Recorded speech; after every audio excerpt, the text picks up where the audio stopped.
Thanks for being here on such a rainy day. I'm Carrie Barrett. I'm the president and CEO of the New York Botanical Garden, and this is Citizen Science Weekend, and a really nice weekend. We're doing a lot this weekend. So Citizen Science, the orchid show's up, the Antique Garden Furniture Show opened last night, which is loads and loads of fun, and actually has some pop-ups today and over the weekend that have to do with weather and climate change and the way that we garden in our homes and yards. So I'm just so thrilled to see so many what would seem like disparate pieces of the kind of programming that we do here come together with all of you here this morning. This is the 4th annual Citizen Science Day at the New York Botanical Garden, and our symposium today is called Nature at Your Doorstep. The symposium officially opens National Citizen Science Weekend here with programs and garden-wide activities all day today and tomorrow. I'll be here tomorrow too. I'm going to come back and wander. It's supposed to be 70 and sunny, so a beautiful, beautiful day to wander and see if the azaleas are opening yet. You're citizen science, amateur naturalists. I bet some of you are more expert than I am, but it's a great thing to think that scientific research and love of the environment, being scientists in our own backyard, is something that is at every one of our fingertips. We gather our research through history, and today for the study and documentation of our Earth's biodiversity.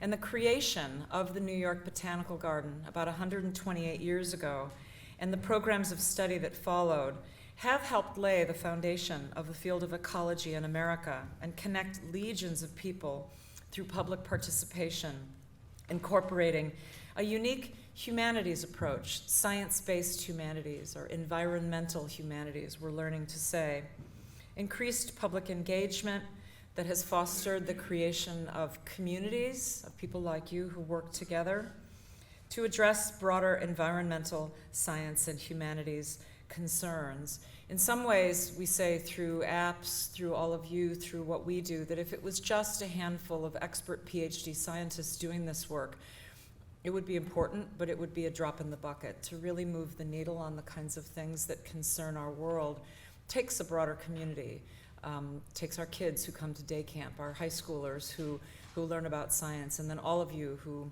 spread out into your communities to do this work. This does involve technology, computer networks, handheld devices, apps that connect us all. I do iNaturalist almost every day. In combination with smart pieces of software and online networks of citizen scientists and biologists mapping and sharing observations of plants and biodiversity across the globe. Remarkable as the results have been, they're likely to pale in comparison to what is on the horizon that we're all looking forward to. Technological innovations in areas such as artificial intelligence have recently catalyzed even greater public engagement in this scientific enterprise. A scientific enterprise because of its profound social impact. That means clearly involving the humanities as well. So science, social, and the humanities. Today's symposium is presented by our Humanities Institute, so a joint program between our conservation scientists and our Humanities Institute, and an example of the many cross-disciplinary programs that are developed at the garden cross-departmentally, which is when I think that we're at our best. Our program this morning brings together 5 speakers, exceptional thinkers in the field, to discuss with you various approaches to environmental scholarship. Their conversation explores also the democratization of science. Citizen science, or community science, is seen to engage increasingly diverse groups, locally, regionally, and globally, to advance environmental stewardship, and to encourage all of us to think critically about the importance and urgency of conservation action as they impact the planet. I'm going to now turn the podium over to my colleague, Dr. Brian Boom. Brian is Vice President for Conservation Strategy at NYBG, and he'll also tell you a little bit more about the Nature Challenge, a friendly competition this month to see which New York City borough can document the most species of plants. A little competition never hurt anybody. So have a wonderful day, all of you, and I'd like to welcome Brian Boom, our VP for Conservation Strategy. Thank you all for being here.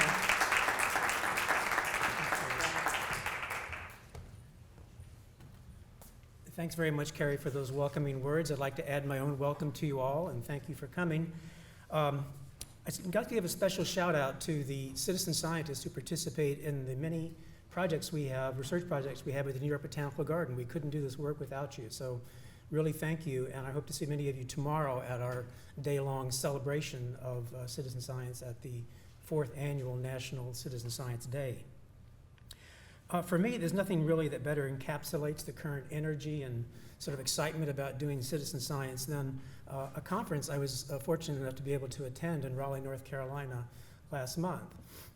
This was the National Citizen Science Association's conference, and it was amazing. It was just truly amazing. It was in a big conference center. It had over 800 participants from 26 countries. 26 countries. It was incredible, and there was so much excitement about it.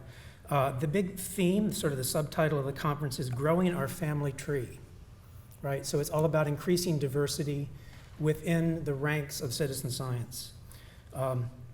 In fact, this tone of inclusiveness was so much in the air that I had a rather amusing experience when I was there. I got caught up in the spirit of the moment, I believe.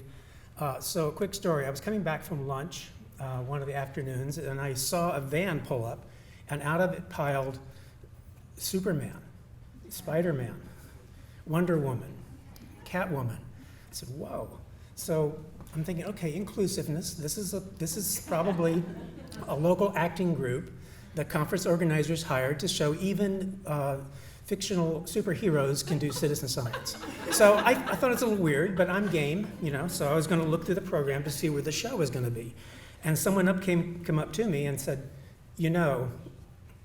have you ever heard of Comic-Con? And I had not, but I was instructed. And so these guys, there was a big conference hall, and there was a parallel conference going on. So I was simultaneously sad and overjoyed. This kind of sums it up. So let's get on to the program today. No Comic-Con here. We're going to have 5 presentations, as Carrie mentioned, and you've heard of speed dating. Well, these are kind of speed talks because we want to get to the discussion at the end. So every speaker has been instructed for 15 minutes. My role as a moderator is I'm going to sit there and then stand there, and little chimes are going to go off on my cell phone in 15 minutes, and then I'll stand there, meaning there's 1 more minute to wrap it up. And I know from having moderated things before, you need a backup plan. So when I do this, I've hired a bouncer who's, could you please stand and identify yourself? Hopefully you won't be needed. What I'm going to do for efficiency is read the information about the speakers just all at once, and then you come up in sequence as your turn comes to save time so you don't have to get up and down so much. So first off is Sarah Josem, who's a senior lecturer at the Center for Science and Society at Columbia University. Sarah is a historian of science and is focused on the history of ecology and its intersections with social and environmental movements. Her title of the talk is Putting Principles into Play, Linking Universities, Communities, and Citizens Through Science. Next up is Majora Carter. Ms. Carter is the president of Majora Carter Group, LLC, and is the founder of Sustainable South Bronx. She combines her corporate consulting practice focused on talent retention and her firsthand experience pioneering sustainable economic development in one of America's most storied low-status communities, namely the South Bronx. Her talk is titled Community as Corporation, Talent Retention Strategies for Low-Status Communities. Then what we're going to do, some of you may have picked up index cards when you came in. These are for questions you can answer, and if you want, at this point, we'll have people come through after Majora. Just pass your cards to the right, and someone will pick them up, and those will be sort of seeds for the question and answer period at the end. And then we'll have more question cards at the end as well. After the little question answer card pickup, then we'll move right to Carissa Battle. Carissa is a research ecologist and social entrepreneur whose work is focused on social ecological connectivity, network resilience, community science, and plant pollinator conservation. Carissa's title of her talk is The New York Phenology Project, Documenting 2 Centuries of Phenological Change Through Citizen Science. Next, Carrie Seltzer, who is the Stakeholder Engagement Strategist for iNaturalist. Carrie facilitates partnerships with iNaturalist to expand the research and the reach and use of iNaturalist for nature exploration and conservation. Her talk is entitled Exploring Biodiversity and Crowdsourcing and Artificial Intelligence. The final speaker is Jessica Schuler. Jessica is the director of the Thane Family Forest here at the New York Botanical Garden. She's responsible for the management of this beautiful 50-acre forest. I hope you have a chance to walk into it after lunch, including the ecological restoration program and the development of educational and research programs. So that's the lineup, and it's a great list, and I'm going to stop yapping and let the show begin. Sarah. I am so pleased that citizen science has really blossomed over the last few years, and it's gone through a bit of a change. And I'd like to talk a bit about some of the origins and where I see it coming and going. And so the very first thing I'd like to do is to show you a slide of a dog. And you might think, why do I have a slide of a dog up there? Happy dog, it should make you feel happy if you like dogs. Sorry, cat owners out there. But has anyone seen this paper from just this month in Nature? This happy dog is actually a tool, and it might be the future of some citizen science projects, because the dog's wearing a backpack or panniers filled with seeds, as you can see here. It's not just that it's running so fast that it's kicking up the dirt. No, there are seeds there. And in fact, this dog is reseeding a Chilean forest that was devastated by a fire in 2017. So the ultimate purpose of the study is to regenerate natural forests, and in fact, this is one of the tools that they're using. And you can just let your mind go and think, this could be something that would engage even more people in this idea that although we have many systems out there that are devastated by various phenomena, whether it's fires, whether it's global climate change, maybe there are ways to regenerate and improve what's out there. So the goal is restoring forests, and the new collaborative tool is dogs with seed packs. So in thinking about citizen science, there is no set start point and end point to it, and that's what's really lovely. I come from both trained as an ecologist in aquatic ecology, but also as a historian of science. And in fact, my work was on how people began to think of themselves as ecologists and professionalize as ecologists. And in fact, all scientific disciplines have originated out of this effort by amateurs and volunteers, the real observers of natural world. And at first, certainly we had the category of parson naturalists wandering around the countryside, most notably in England, but we have amateurs in astronomy, in ornithology, and paleontology, and parson naturalists like Gilbert White and John Ray are known to some of you as being consummate observers and engaged with the natural world.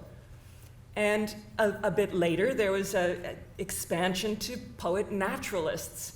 So people who looked around them, Henry David Thoreau might be an example, certainly Margaret Cavendish could be an example, but there are many figures out there who combined across observations of the natural world to the scientific world as well.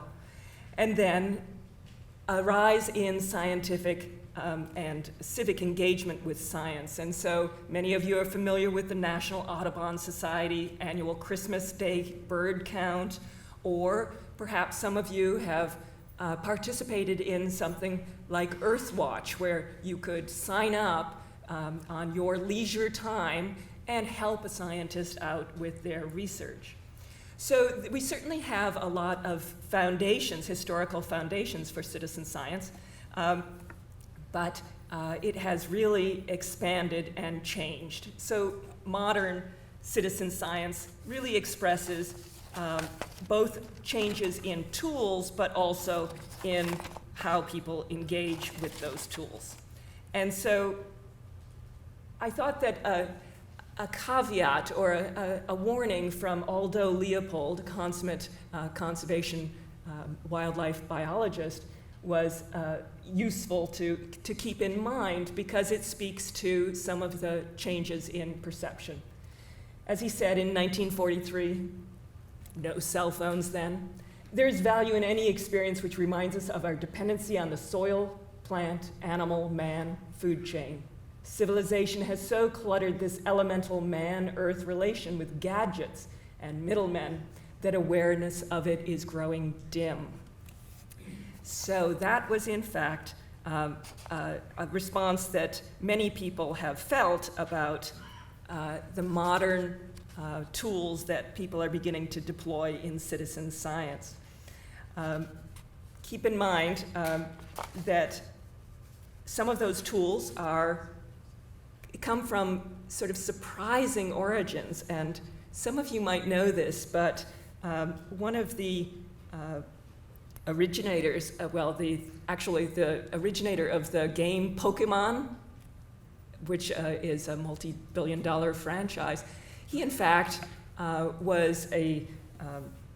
he fondly remembered collecting insects as a child and wanted his children to have that same collecting instinct, but they were not interested in the natural world. So Pokemon started as an effort to try to link his children and others back to the natural world. And some of you might say that it was what might be called a monumental fail, but in fact, we now see, and we'll hear later from later speakers, that in fact, these interfaces can be incredibly dynamic.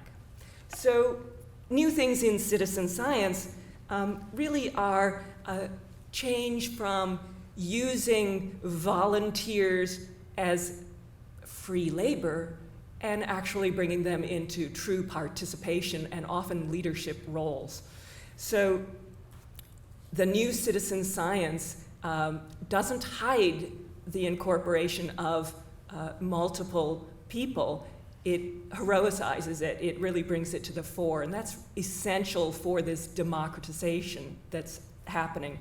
So you can recall that Charles Darwin certainly relied upon the volunteer work of pigeon fanciers, for instance.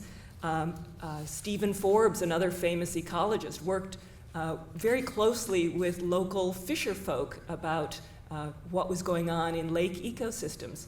Well, now, instead of being hidden in manuscripts, they are to the fore.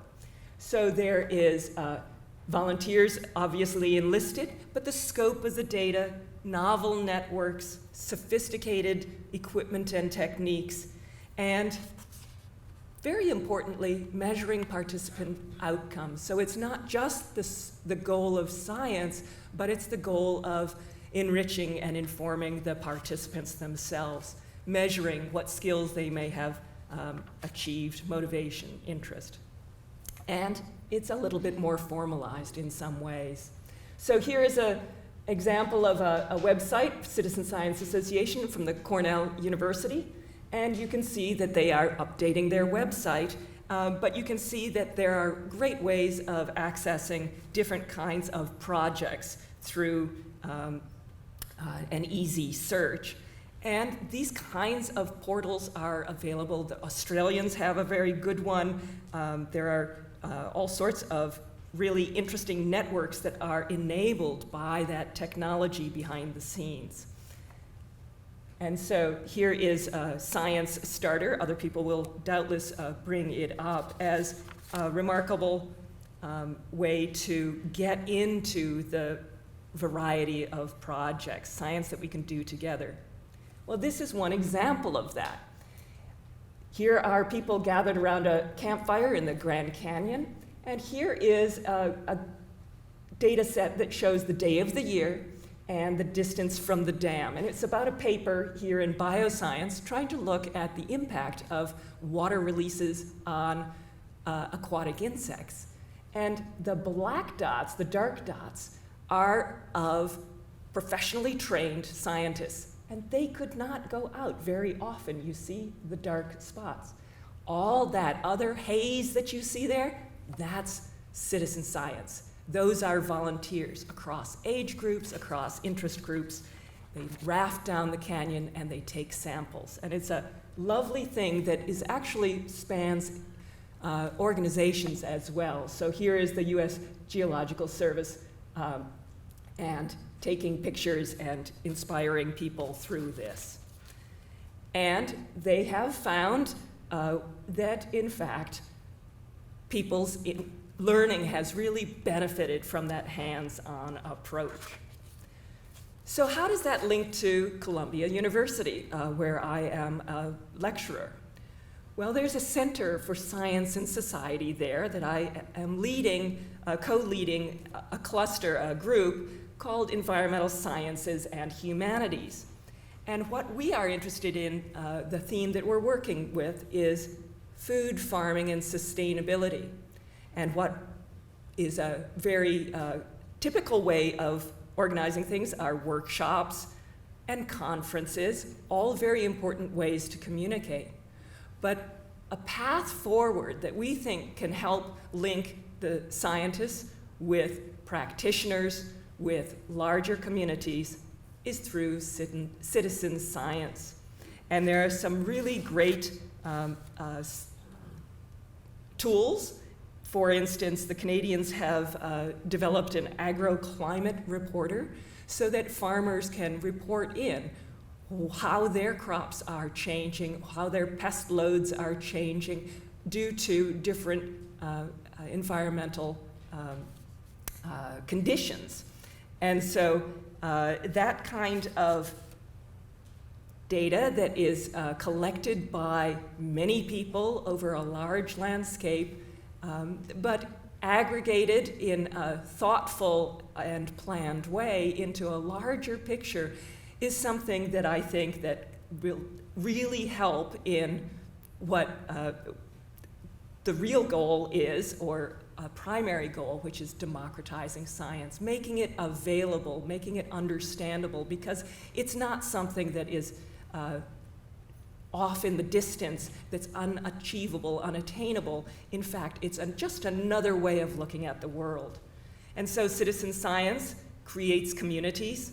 It can build excellent scientific knowledge and encourage that public action and conservation efforts. In fact, we have gotten to the point in citizen science where plenty of projects have now shown that that is wonderful, excellent quality work, and it benefits everybody who's participating. It's not a one-way thing. So I am very pleased that there is such a nice movement that we can find people who will be able to help democratize, to bring a new way of thinking about the world to the world. So, thank you.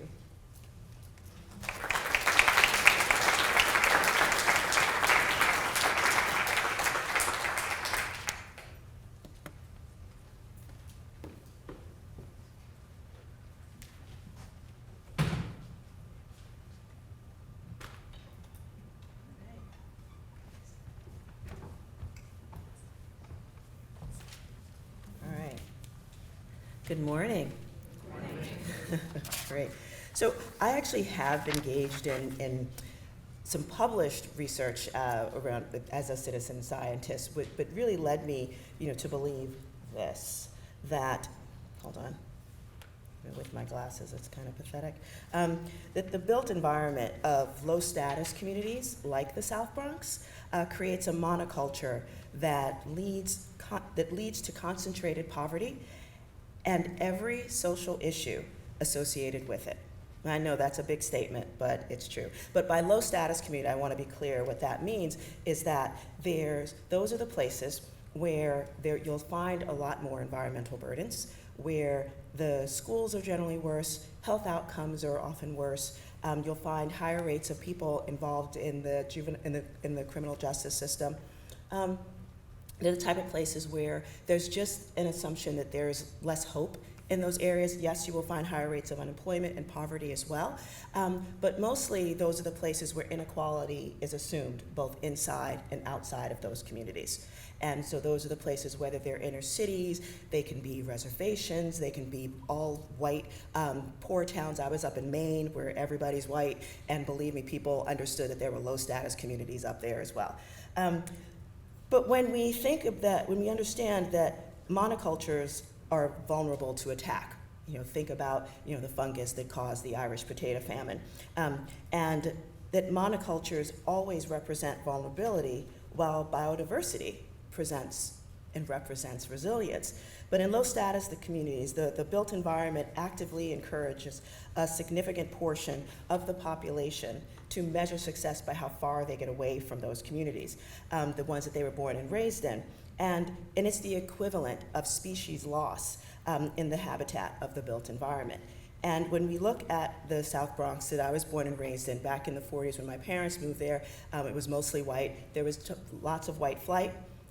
Highway construction happened as well. Redlining, which is when banks refused to literally drew red lines about where they were not going to create any kind of investment, led to the fires of the rather infamous burning Bronx. And this was the South Bronx that I grew up in. We lost 60% of our population during that time, and it was just considered normal for this to happen. Because landlords were torching the buildings to collect insurance money because there was no investment coming in. It also paved the way for an enormous amount of environmental degradation that we experienced, because the places that once housed light manufacturing companies where people have found work, they left because, again, no investment, and things like waste facilities and then power plants came to the fore, which had a tremendous impact on the quality of life, in particular air quality, but also economic quality for people that lived in those communities. But what's really interesting is that, I'm going to continue this metaphor, is that a species that's there, which is successful people, have always been in low status communities like the South Bronx. And but many of them are encouraged to leave. Actually, we're all encouraged to leave because we measure success by how far we get away from our communities. They leave for certain amounts of lifestyle infrastructure. Whether it's third spaces like cafes and parks and places like that, or good quality housing that matches their income, those type of things that everyone thinks is like sort of normal, but in low status communities it's kind of like not so much for the successful folks. And what's interesting is when we've actually asked in the South Bronx right now, we've had more kids graduating high school and going to college than we've had in about 30 years. So that's great, right? But when my company did the research to ask them, it's like, so what do you think this community needs right now? And they'd say things like, oh, we need more homeless shelters and more affordable housing for really poor people, programs, community centers. And then we asked them, it was like, well, you're graduating high school, going to college, you're gonna assume you're gonna get a great job. Are you gonna come back or to a neighborhood like this? And they were like, no, because to them, those things were markers of poverty. They wanted to go to places that didn't have those things. And so to them, when we think about our communities as ecosystems, why don't we think about them the same way that companies kind of think about talent, that they don't invest in the people that are in their companies to go work for somebody else. But we do that in low status communities where we just go, the people that are there need to figure out ways, we're gonna help them figure out ways to get out. That's what happens to the talented ones in low status communities. And so we're really interested in, when we think about that, why is it that the nonprofit industrial complex and government and philanthropy often just assumes that poverty in and of itself is a cultural attribute. It's almost as if poverty is equated with culture, and you sort of maintain, if you're doing do neighborhood preservation, it means that you just sort of make life a little easier for the poor people that are there and assume that they're not going to be anything but that. And so, but when we actually ask people, in our community, is poverty a cultural attribute? But we asked them with this question, what are you looking for in the neighborhood that you really want? And basically, we got the same exact answers that one would get from a middle class community. They wanted a great place to live with parks and open space and things that match their incomes, the cafes, the coffee shop, the bars, the restaurants, and things of that nature. And so that was the research that led us to really understand that it wasn't inauthentic, to expect more in your community. But honestly, but we've been led to believe that there's no real value in our community, but plenty of invasive species absolutely believe that that's not true. So the invasive species here are the predatory speculators who basically prey on folks that don't know the value in their own community. These are actual flyers that I've gotten underneath my door. I get phone calls as well asking me to sell my house for cash, as if I didn't understand the value in it. But for many times, they're right. But so our approach is to really think about, this is one of my favorite things in the world, because we posted this thing up on Instagram that a lot of speculators have taken to just making these big post-it signs, we buy your house. And then what someone actually wrote when I posted it on Instagram, wrote this back: when we get mail offering to purchase our property, I have my children call them back explaining this is their inheritance and it's not for sale, which I think is brilliant. But again, the reason predatory speculators are more successful than not. And then we have this added problem, where there's, with reurbanization, it used to be the white flight made it so that folks were leaving cities, but now they're coming back, and to add that to that, we've got millennials and baby boomers pushing for the same land. Some just have their own bank accounts and some may be guaranteed by their parents, but they're often moving into those gentrified communities as well. And so there's that competition there. And when we think about what this is, we've got, so essentially, two types of real estate development in these low status communities. One is your typical kind of gentrification, where the real estate values go up, speculators come in, buy the property off, and do development that basically meets the needs of higher level and people coming in. And the poor folks are displaced. Or what we call poverty level economic maintenance. And so places where instead of finding things like many options for healthy and affordable, produce and different types of food, you'll find the greasy spoons, the chicken spots, and, of course, lots of fast food as well. Instead, you'll see the kind of economic developments that make you wish that you had someplace else to shop and spend your money. I like a bargain just like anybody else, but in many low status communities, it's like dollar store central, where you'll often find 3 within a 3-block radius, and that's pretty much it. Health outcomes in low status communities, they're typically low. A huge business there is the pharmaceutical business. So this is like a multi-billion-dollar industry, in part because of low status communities and because of how medicated they can be. And there's also plenty of ways to get self-medicated. You see a preponderance of that there as well.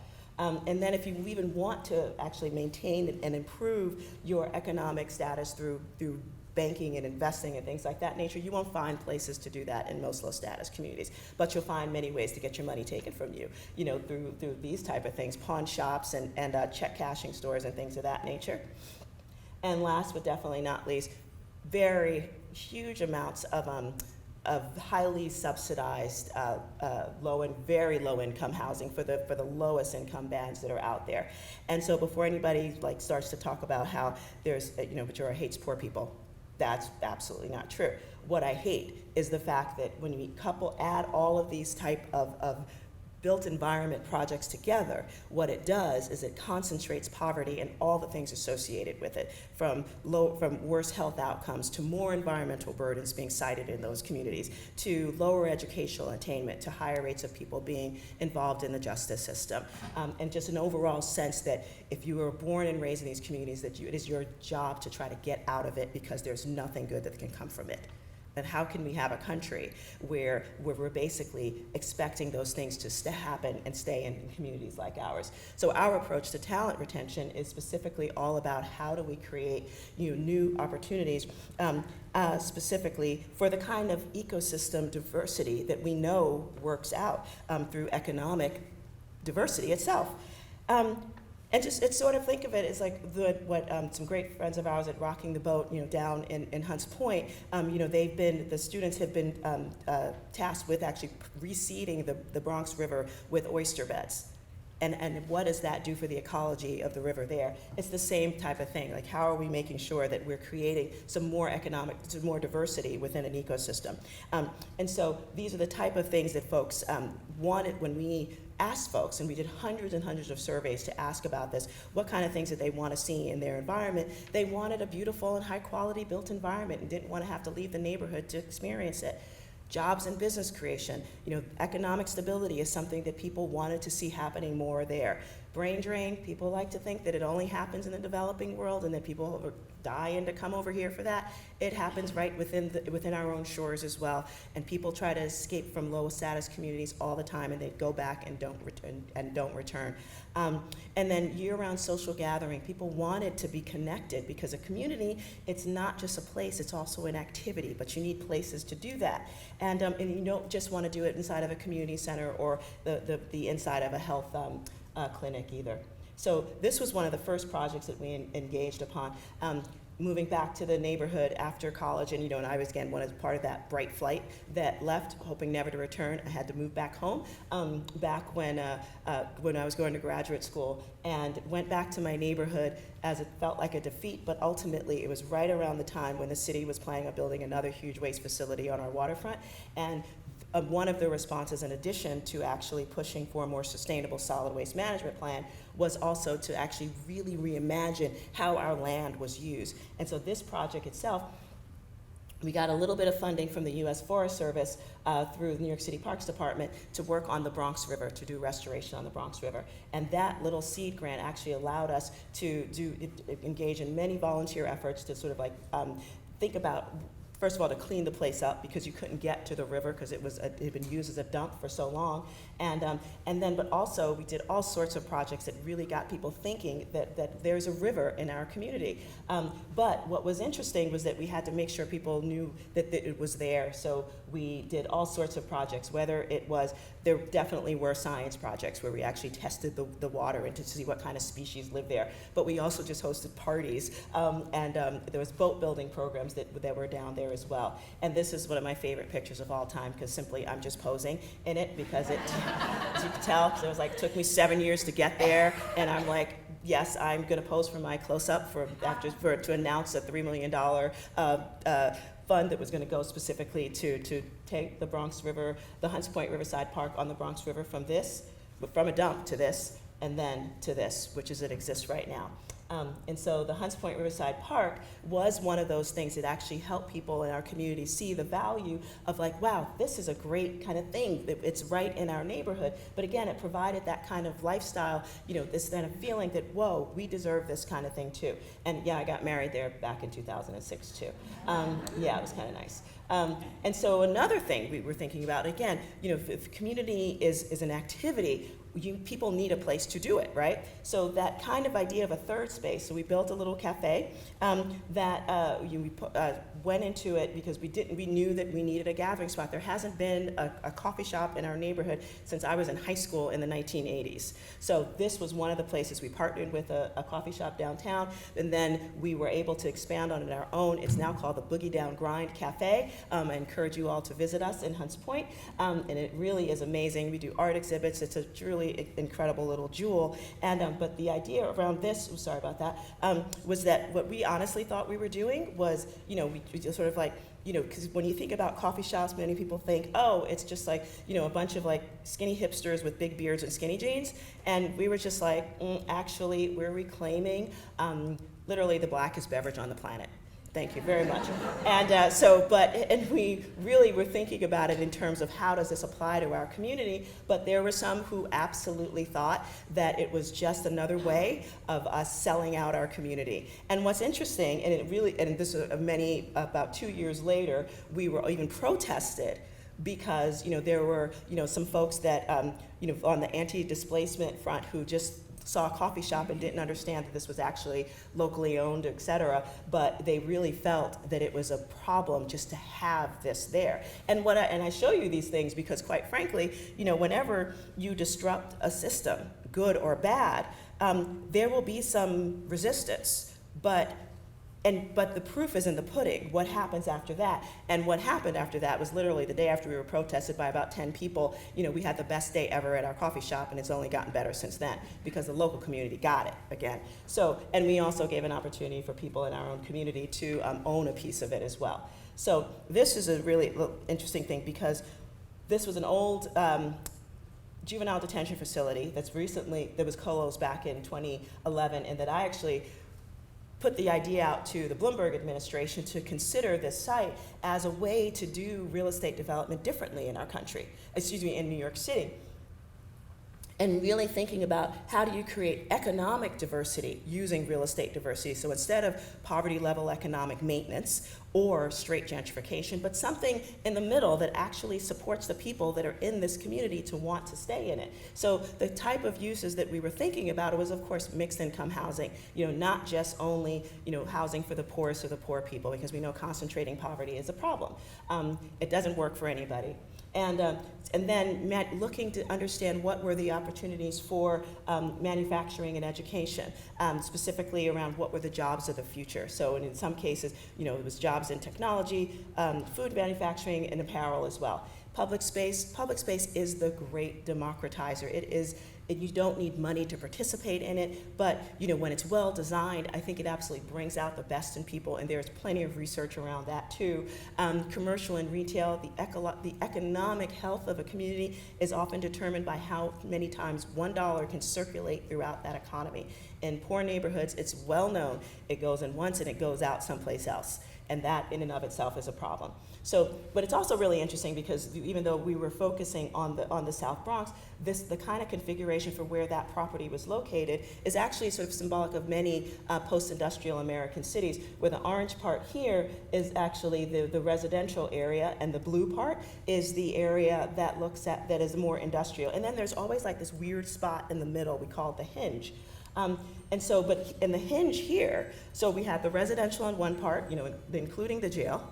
And then on the other side was at the beginning of the industrial park, where it was really kind of weird. It was just like a little truck engine rebuilding shop, maybe a chop shop, a illegal chop shop, and a big parking lot. But mostly what everybody in the neighborhood knew, this is where truckers went to go pick up a prostitute, period. But what would happen if you totally changed the ground plane? And really just, think about, that it becomes a 24-hour street where part of it is 3 shifts a day for, a light industrial manufacturer. At the other end, you could have access into shops or residences. And that's good uses will drive out bad.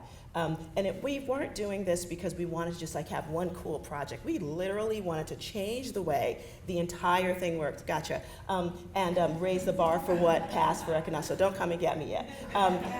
So that was really great. We had the most amazingly diverse team. More minority and women-owned business were actually in the lead for this project, and we were super excited because. It was 1,200 units of mixed income housing, about 200,000 square feet of commercial manufacturing space that would have had 800 jobs. And unfortunately, our city decided that instead of that, they decided to give it to 2 all-white male development teams, and they only built a low-income housing project with a health center and a community center, and that's pretty much it.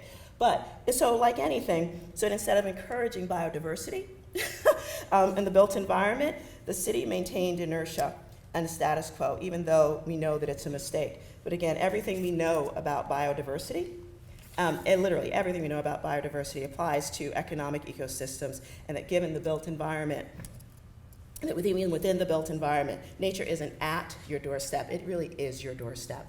Thank you very much.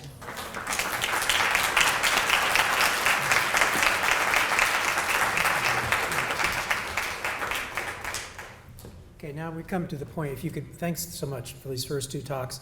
If you have questions and you have a card and want to pass them to your right, we can have volunteers come by and pick those up so we can start looking at, get some ideas of the questions we'll have during the Q&A session. Thanks very much. So next we have Carissa. Thanks.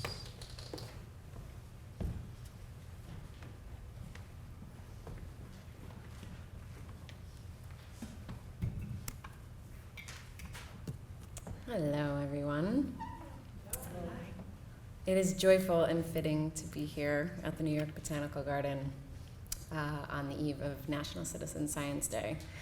As a kid from Queens who didn't get much exposure to the natural world other than the New York Botanical Garden on school field trips, it's personally relevant for me to be here. But also this institution has long been a cultivator of cultivators, and a pioneer in the world of community and citizen science. And as we've heard, that world is absolutely exploding right now. And the diversity of projects, volume of publications is incredibly inspiring. But what is really captivating me right now, watching this field mature, is the new models of science that I'm seeing that are going beyond the traditional model of volunteer collected data for a scientist-led project. And so today, I'm going to give you an example of a project that has blended data collection, restoration, stewardship, education, and has resulted in a significant scientific analysis through community activation. The New York Phrenology Project is a networked community science initiative focused on the impacts of climate change on the natural world. Phenology, just to make sure everyone knows that term, I'm pretty sure everyone does, but is the study of life cycle events in the natural world. We focus mostly on plants and pollinators. And the data is open source, materials and resources are freely shared across the network. The origins of this project really began in Portland, Oregon. I was wanting to do a study that measured plant-pollinator connectivity across an urban-to-wild gradient. And I knew I would need citizen scientists to do this work, but I didn't know what the untrained scientist potential was of collecting that type of data. So I tested it using the newly developed National Phenology Network protocols. They had just launched a couple of years earlier. The accuracy of the citizen science data was incredibly high. And we were able to help NPN adjust and refine their protocol as a result. So I had a sense of what was possible with this project. I'd launched a few more trails, and a diverse community was interested: high schools, colleges, nature centers, lots of different types of institutions. So I had a sense of what the value proposition would be when I moved to New York. So I began to map out the region for a pilot and start reaching out to institutions. And I learned two really important things. Number one, that the New York Botanical Garden had already had an incredible phenology citizen science program, which everybody knew but me. And that the conservation director from Teatown Preserve, Mike Rubo, was hoping to get an alliance of organizations started. So we all got together. Jessica, our own Jessica, was there, and we began to pilot the New York Phenology Project as an idea. And so we set sites up, began to do trainings. I built a website, started to put resources up to help folks launch their own projects. And the interesting thing was, at first, I was involved in all of the setup of every individual new monitoring site. But eventually, sites began self-adopting, just using the resources on the web or by going to the trainings hosted by the projects that were already on the ground and had experience. Obviously, NYBG was a major force in the acceleration of this project, with trainers, I'm sure, who are sitting in this room right now. It really made a huge difference in getting the project to spread across the state. And I tell you this formation story for a particular reason. So we are at a really critical ecological inflection point, and we absolutely need the kinds of data that networked initiatives can collect. And we don't really know how to launch and govern networks yet. it's new. Networks don't behave like organizations. And so this typical binary frame we think of with initiatives, whether top-down or bottom-up, is just not, it's limiting, and it's not as relevant for networks. Because basically, you don't need a big institutional affiliation with a major grant, or alternatively, to dedicate your life to a grassroots effort with thousands and thousands of people to collect big data. And so one thing that I've learned from doing this work is that I'm going to call them a network catalyst, whether it's a person or a group of people, can lightly hold the vision of a project and connect the various stakeholders who often speak different languages. And so, these initiatives are always multi-stakeholder plays. So this person can translate between stakeholders. And I mean lightly hold the vision because they don't operate the network like a CEO or founder. I think our last speaker exemplifies this in an incredible way, and I love that sites as catalysts. It's this kind of same idea. And these large-scale data aggregation platforms like iNaturalist or NPN can provide a fantastic frame to accelerate these projects. And the folks, the catalysts, are not entrenched in any particular role. You can be a scientist, you can be an advocate, you can be a data collector on the ground. And I think many of us in this room are already that. I think that's why we're here. That's why we are attracted to come to an event like this today, because we span the boundary between the natural and social sciences, and are interested in human rights and human flourishing. And I think that we just need to be brave enough to claim that role as catalysts, and expect to make a living doing it. So, okay, a little bit more about our example. So the New York Phenology Project grew rapidly. There were new projects and pilots spinning out, management applications, educational curriculum, stewardship activities, solid potential for long-term research. There were even Zen monks using phenology monitoring for mindfulness practice. And the potential for research was there, both natural science and social science.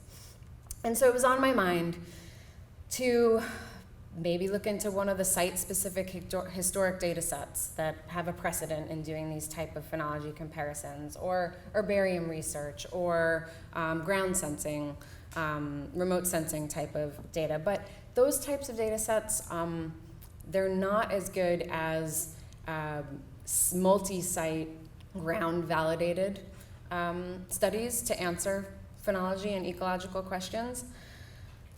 If only there was a historic network in New York collecting data on the same species that we were collecting data on. Well, it turns out there was. I got a call from Conrad Vispo from the Hawthorne Valley Farmscape and Ecology Program, a naturalist. And he began to tell me this astounding story about this historic network collecting weather and phenology monitoring data in the early 1800s. The effort lasted until just past the Civil War, so 50 years of contiguous data, over 100 locations across New York State, over 800 plants and animal species were being monitored. The effort was championed by Simeon DeWitt, who was the head of the Regents at the time. And he gave a mandate to the institutions and academies to collect this data. The data was collected largely by non-trained scientists and staff and students affiliated with each of these institutions. The purpose of the network was very practical. It was to try to find patterns in the natural world to help with agricultural and policy decision-making. The Smithsonian adopted the idea and protocols in 1849 and expanded the meteorological component across the country, which laid the foundation for what is now the National Weather Service. So there's a long history of amateur naturalists, as our first speaker mentioned, collecting phenology records and a huge precedent for these historic modern phenology comparisons, some of which have really given us the information that we have right now about biological response to climate change that came from these landmark studies. Climate models have been built from these studies, so the precedent is there. So Conrad understood the historic import of this data set, but he also knew that it needed a modern data set to unlock its potential. And so he Googled phenology in New York, came across the NYPP website, saw there was a robust monitoring network, and decided to call. He asked if I thought there was anything there worth looking into, and as you can imagine, my jaw was on the floor and I was hyperventilating, and I said we need to start collaborating right this very moment, and we did. And the hard work of that collaboration really began. There were so many decisions to make. We had 909 species between the two data sets. We had to make decisions about how much data per species was going to give us a really significant scientific analysis. So we had to make sure that we had enough years in each time period, things like that. So we had to pare down that gigantic species data set to 37 species, which is still great, but hard to do. So lots of decisions, don't have time to go into everything, but basically our questions were designed to really get at the broadest scale potential for the data set. What could this data set answer, and how much further could we take it with more specific types of analyses once we got really the broad scale patterns addressed. So that was our decision for the questions. We ended up with 150 combined locations, 3 different life forms, so trees, shrubs, and forbs. We compared one time period to the other time period. We just used the phenophases, open flower and breaking leaf bud, or first leaf date, first flower date. We constructed mean spring temperature from the mean monthly summaries from both time periods. And then we used that MST, mean spring temperature, along with hardiness zone, seasonality, life form in an analysis of covariance, a separate analysis on pollination syndrome, and then a separate analysis on the urban sites versus the rural sites to see which ones were advancing faster. So again, I can't tell you all the results. I want to, but I can't. So some select results that I'll highlight is that the changes in first flower date, that was about 11 days on average, and leaf out was 18.8 days on average. And some species had flowering up to 27 days earlier in the modern time period, and leafing up to 31 days earlier. Now, this trend of early flowering and leafing is consistent with other studies, but this study showed a more dramatic signal, likely because it extended further back. In fact, it's the only data set that extends as far back as preceding human-caused global warming in North America. So this is a time series we were able to construct with that added regions data, which had not previously been on record. And we determined temperature warmed by 2.5 degrees Celsius in New York City and an average of 1 degree Celsius across the state. So this graph just shows that most of the phenology change was driven by that warming temperature. And for 8 of the most commonly observed species, warmer temperatures were associated with first flower date. You could see on that first graph, Acer rubrum is red maple, and it has a very steep line. So some species are more responsive to temperature than other, and that's one of the important things that this data set uncovered, because that can help us direct conservation attention toward particular species that are more responsive. So there are community level implications to this result. So seasonality, life form, and the interaction between the two had a significant effect. And this is relevant for things, for example, like canopy dynamics. So if species are being driven by selection to flower earlier, to take advantage of the lack of canopy closure, that can push species to the point where they are much more vulnerable to frost in that early season.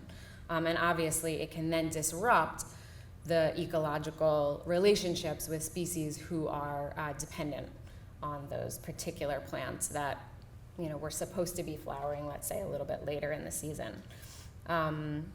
And so some particular examples, in the first picture up there is spicebush, northern spicebush, one of the first to flower. But here we found that it was leafing out 27 days earlier now than in the past. I mean, that's huge. That's almost a month. And spicebush is the obligate host of the spicebush swallowtail caterpillar, and a host to a number of other critical butterflies.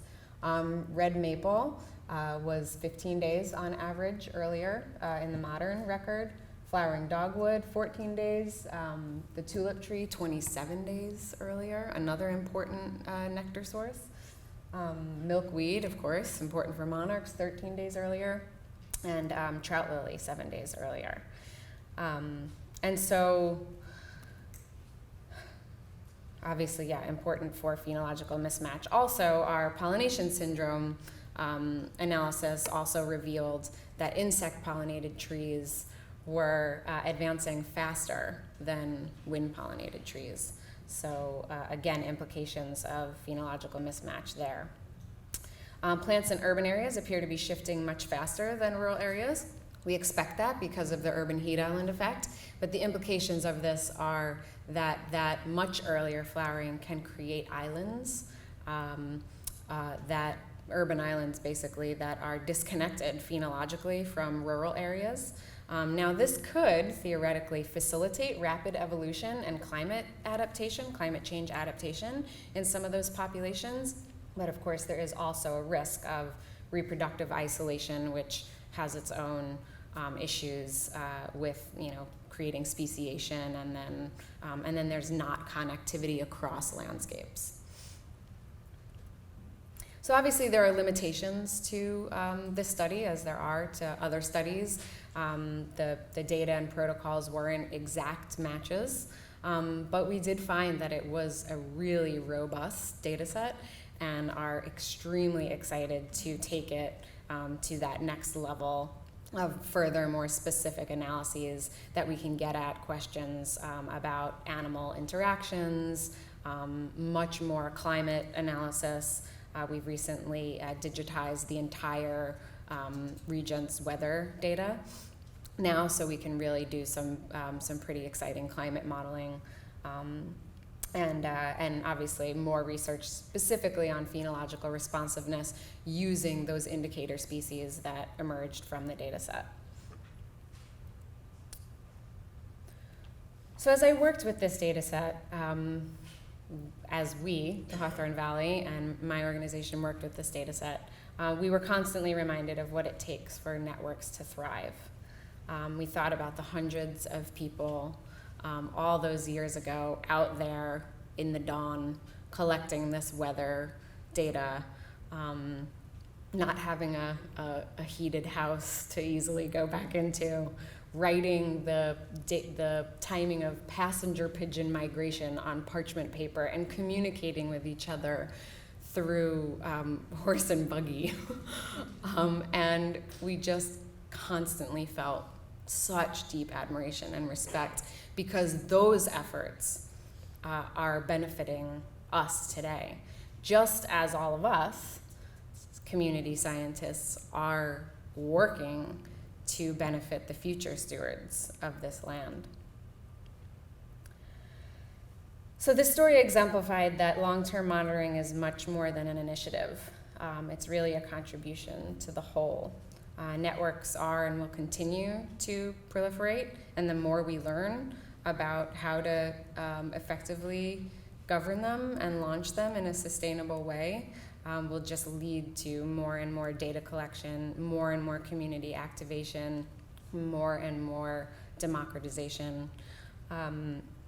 And this project and analysis happened with deep collaboration between two very small not-for-profits with very little funding. So we need to get past scarcity thinking. We need to do it because we can get a lot of work done with committed communities. And I think if we can continue to show that these monitoring efforts are possible, we can truly affect conservation policy in a meaningful way. Thank you.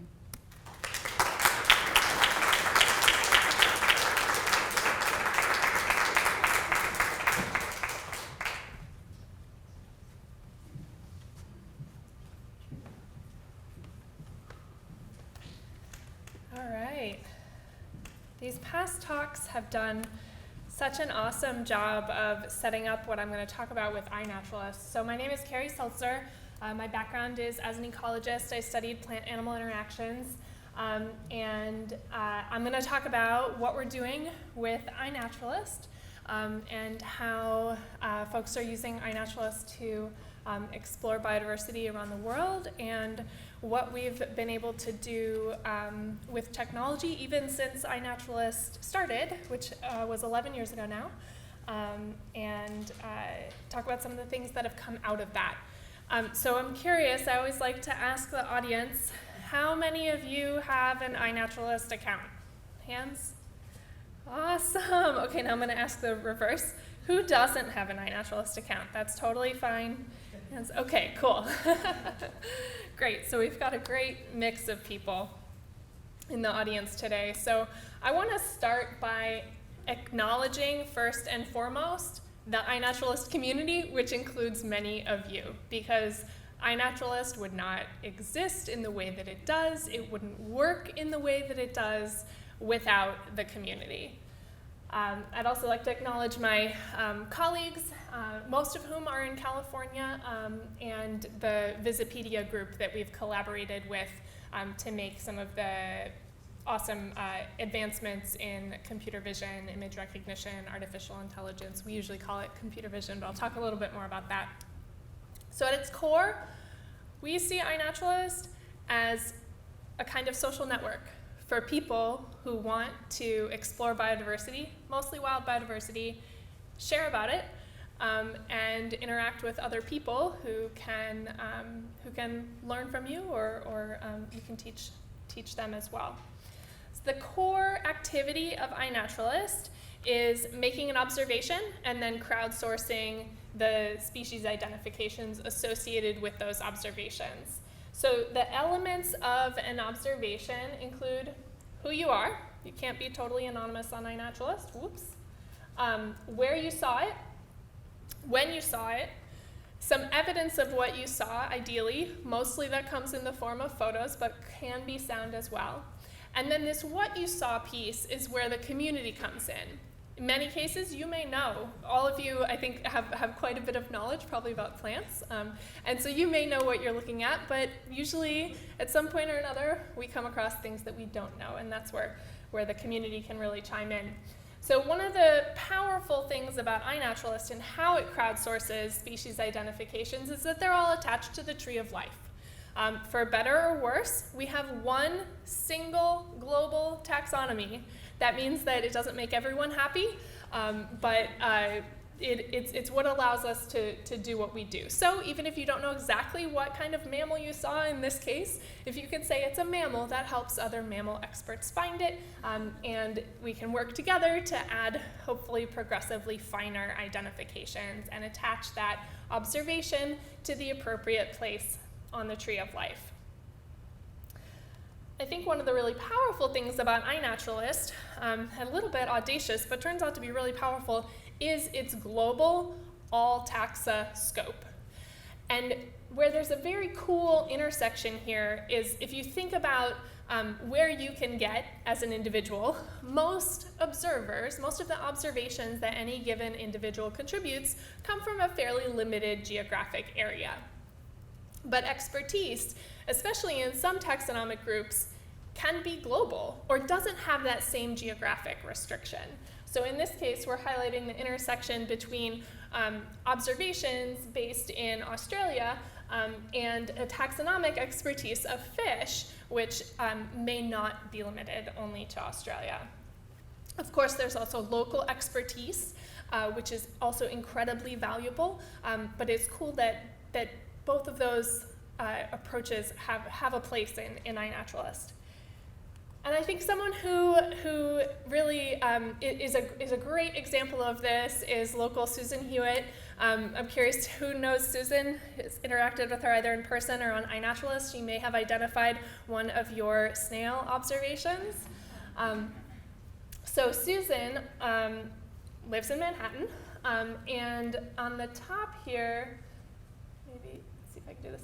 Yeah, so you can see up here, these are all the places in the world that Susan has made observations. So we've got New York, a couple coastal places. I think this is where she is right now. But Susan's expertise in mollusks is global. And so this is the map of the locations of the observations to which Susan has added identifications. And you can see that they are all over the place. So this is, I think, a great way of highlighting how there's that awesome interplay between the local and the global. And I think local groups can really benefit from this synthesis of observers and expertise that can be local as well as global. And one of the ways that that happens on iNaturalist is in the form of projects. And I think that many of you are familiar with this one. And I'm not going to talk about it, but I wanted to hold it up as an example of how a local group can leverage iNaturalist's global platform and global community to mutual benefit. Another cool thing we've seen on iNaturalist, and this has really just happened in the last couple of years, is the explosion of friendly nature competition, I'll say. So it was mentioned briefly earlier, the City Nature Challenge, a friendly, now international competition to see which cities can find and record the most biodiversity. This is a snapshot from last year. It's coming up at the end of this month. Mark your calendar if you haven't already. I'll be rooting in DC, and I'll be really excited. I just want to point out where DC is on the leaderboard from last year. I hope we'll do so well this year, and really excited to see what happens in New York as well. But this is an example of an umbrella project on iNaturalist, which pulls together in a summarized way the results from many different projects. Each of these, in this last year there were more than 60 cities around the world. This year there's more than 150. So it's really growing very rapidly. To give you an overall sense of scale of iNaturalist right now, this is a heat map of sorts of where in the world observations have been made. You can see we've got some hot spots and we've definitely got some dark spots. But in terms of numbers, we have over 17 million observations that have been made. Those are wild biodiversity observations. Over 200,000 species. That was an exciting milestone we passed earlier this year, crossing the 200,000 species mark. And we've had over 1 million people create accounts. I should say that only less than half of those have actually added something to iNaturalist, but that is the number of people at least that have expressed interest in some form. So all of these observations of biodiversity with associated photos that have crowdsourced identifications have allowed us to create a computer vision model that will give you suggestions based on visual similarity. So currently we've got a little more than 24,000 species that can be suggested by this model. If you haven't tried it, I definitely encourage you to check it out. It can be shockingly correct. Sometimes it can also be hilariously wrong. This is far from perfect. Sometimes you can get a sense for what it was in your image that may have led it astray.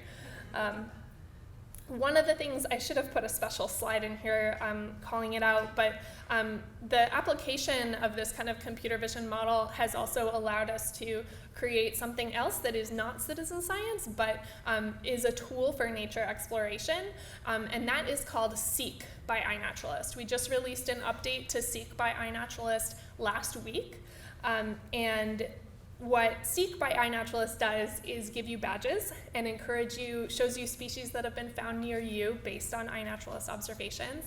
And you get badges for finding different species and participating in challenges. And it is kids safe and does not share data. So if there's anyone who has avoided iNaturalist because you don't like the idea of sharing observations in that way, I encourage you to check out Seek. And have fun with that. So to describe how we've sort of fit this in, because originally the whole identification process on iNaturalist was entirely through crowdsourcing. You see a caterpillar, you take a picture, you share it with the community, and then identifications happen from the community. But now, as a result of all of those identifications that have been made, we've trained this model, so at the point of initiating your observation, before you share it, if you click on what did you see, sorry, I didn't know things are going to advance automatically, we will give you suggestions based on visual similarity. If there's not a match, you can enter it in, or you can just identify it as plants and share it with the community, but it's a way to hopefully give folks a little bit more of a head start if you really don't know what you saw. Another cool thing that has come out of this plethora of observations added to iNaturalist is phenological patterns. So you can also annotate observations to indicate life stage. And in this case, you can see, I've restricted this just to New York, and you can see that there's a peak I'm pretty sure this is the adult observations made in June, and then later you can see a peak for the larvae in August. I believe this is a kind of species that overwinters. Can I ask, can you hear me okay if I'm like this? Okay, great. So there's also a lot of research that has come out of iNaturalist observations, and I'm going to highlight just a few examples. This is a case where there was a birder out in San Diego, took some other pictures for iNaturalist, uploaded a photo of a fiddler crab, and fairly quickly, there's a really active community in New York. The folks were like, this fiddler crab is huge. This doesn't look right. Actually, this is a Mexican fiddler crab. What is it doing in San Diego? And is this a fluke? So very quickly, other people went out later that week, made more observations, saw this same species. It turns out that the Mexican fiddler crab is moving its range northward along the Pacific coast, we presume in response to changing oceans. So this observation or series of observations and collaboration resulted in a publication last year. iNaturalist data is also being used to advocate for species protection. This is the San Gabriel chestnut snail, and iNaturalist contains the most records of where this snail is found. It's found only in the mountains outside of Los Angeles. So data from iNaturalist was used to petition for protection for the San Gabriel chestnut snail under the Endangered Species Act. There's also very cool international collaborations that can result from iNaturalist observations, and in this case, this collaboration, which resulted in that paper, started as a disagreement on iNaturalist about the identification of a gecko. So the original observer in Colombia thought it was one gecko, and Yingad from Australia chimed in and said, no, it's not that. And Juan said, well, that species isn't known from Colombia. Well, it turns out it was there, and it was being misidentified. They even went and checked museum specimens and found that there was a collection in the museum that had been previously misidentified. And because geckos, they're basically, he knew the invasive house gecko species in Australia and was able to share that knowledge with someone else looking at invasive geckos in Colombia. So they wrote a paper about it. And this, I think, is a really interesting example of where I think more studies are going to go in the future.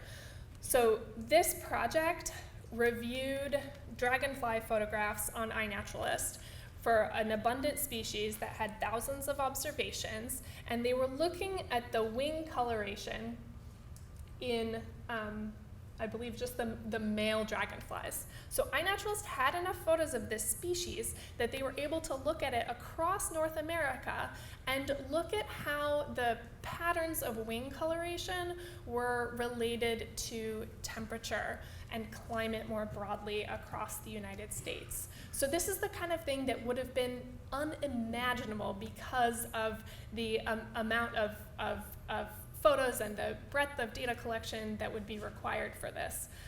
But I'll be really interested to see if we start seeing more research like this coming out of the accumulated photos and observations on iNaturalist. So we share our sort of highest quality subset of data from iNaturalist with the Global Biodiversity Information Facility. And the Global Biodiversity Information Facility is really important because they're pulling in data from many, many different sources, many different sources of biodiversity occurrence data. So they have records from herbarium specimens, they have records from other major museum collections, they have many other sources of citizen science data.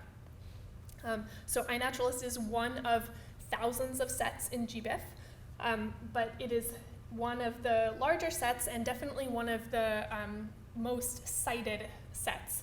So when you download data from GBIF, you get a digital object identifier that you can cite when you write a publication as a result of those data.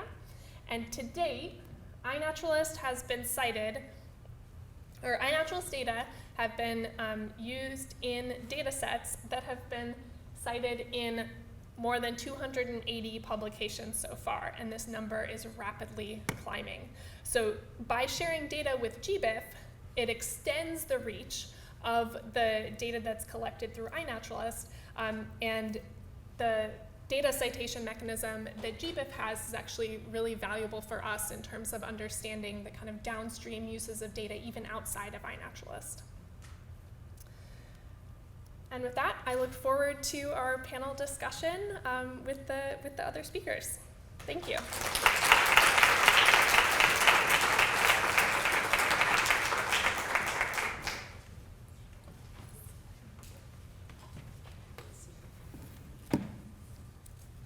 Great, good morning.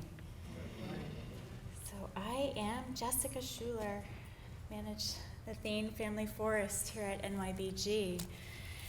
And I'm going to bring it here. We've gone from global to local to right here on site and what we all do here around citizen science. So NYBG, as Carrie had mentioned in the beginning, is a 128-year-old institution. And our mission is an advocate for the plant kingdom. And we do this through programs in horticulture, education, and science. And to date, just this past fiscal year, we had over 1 million visitors, actually nearing 1.3 million visitors. And we have 300,000 children, families, and teachers who come here for education activities through our children's and family programming. And last fiscal year, we also had over 2,000 volunteers who contributed 99,000 hours. And so what we see is an opportunity to then work with people to describe what is nature or find out what they think nature is to them, to describe ecology, because the foundation of our institution helped find or help develop this field, knowing plants and their relationships to other organisms. And how do we translate that, not just to an average visitor, but as Carissa had mentioned earlier, all of these diverse stakeholders that are now going to be helping to solve some of these really complex issues that our world faces today. And so my goal is to have everybody who comes here think about their 1, 2, 3, 4 of nature. And yes, this is a picture drawn by my 6-year-old. Well, she's now 7, but And so NYBG has a long history of engaging citizens in monitoring here on site.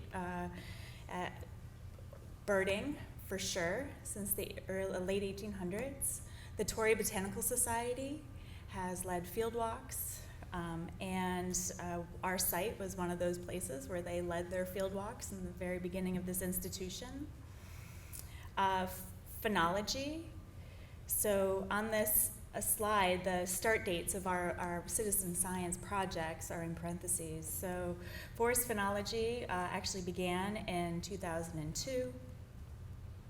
The foundation of our Thane Family Forest program that we have today, it's just over 10 years old, actually started with the help of volunteers going out and collecting data in the most recent inventory program that we have.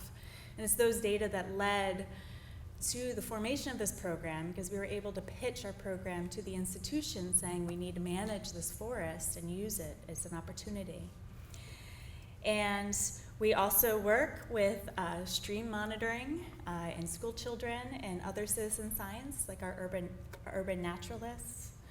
We monitor salamanders. We do also water quality sampling with the Bronx River Alliance.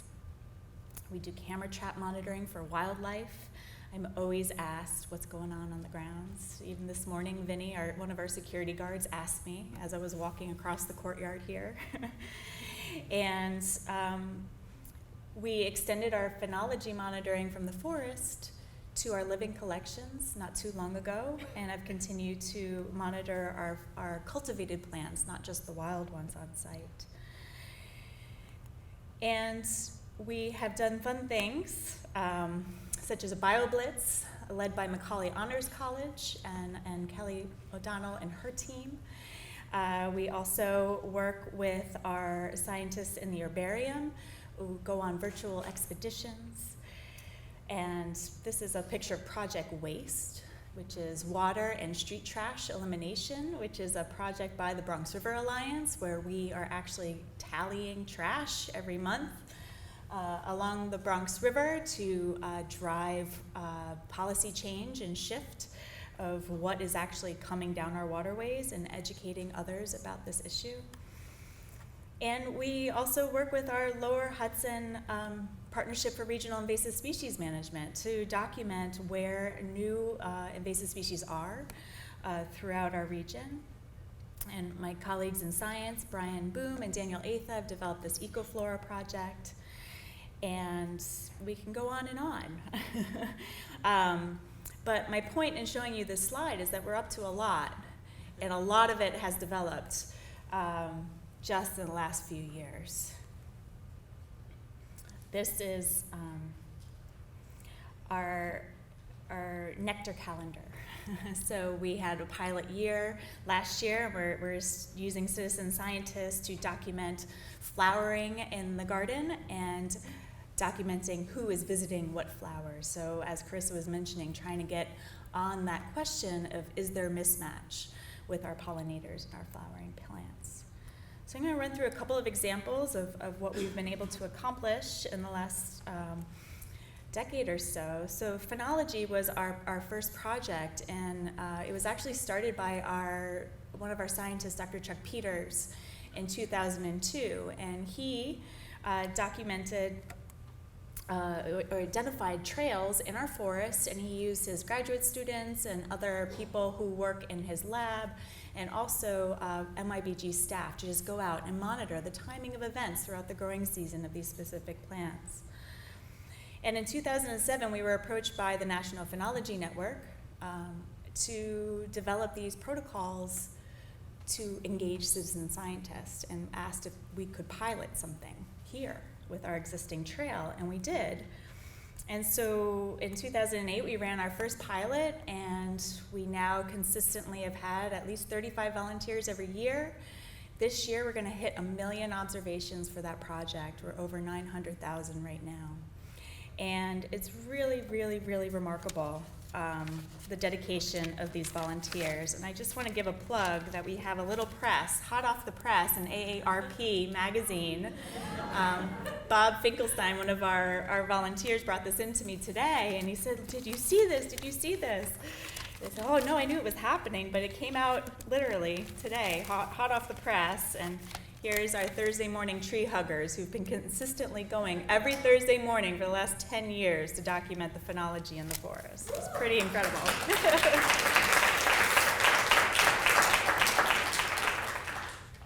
But our program first began with paper data sheets and just these enthusiastic volunteers who wanted to get to know these plants more and be absolutely dedicated to go out there and collect these data. And now we use this existing database and this technology that has grown.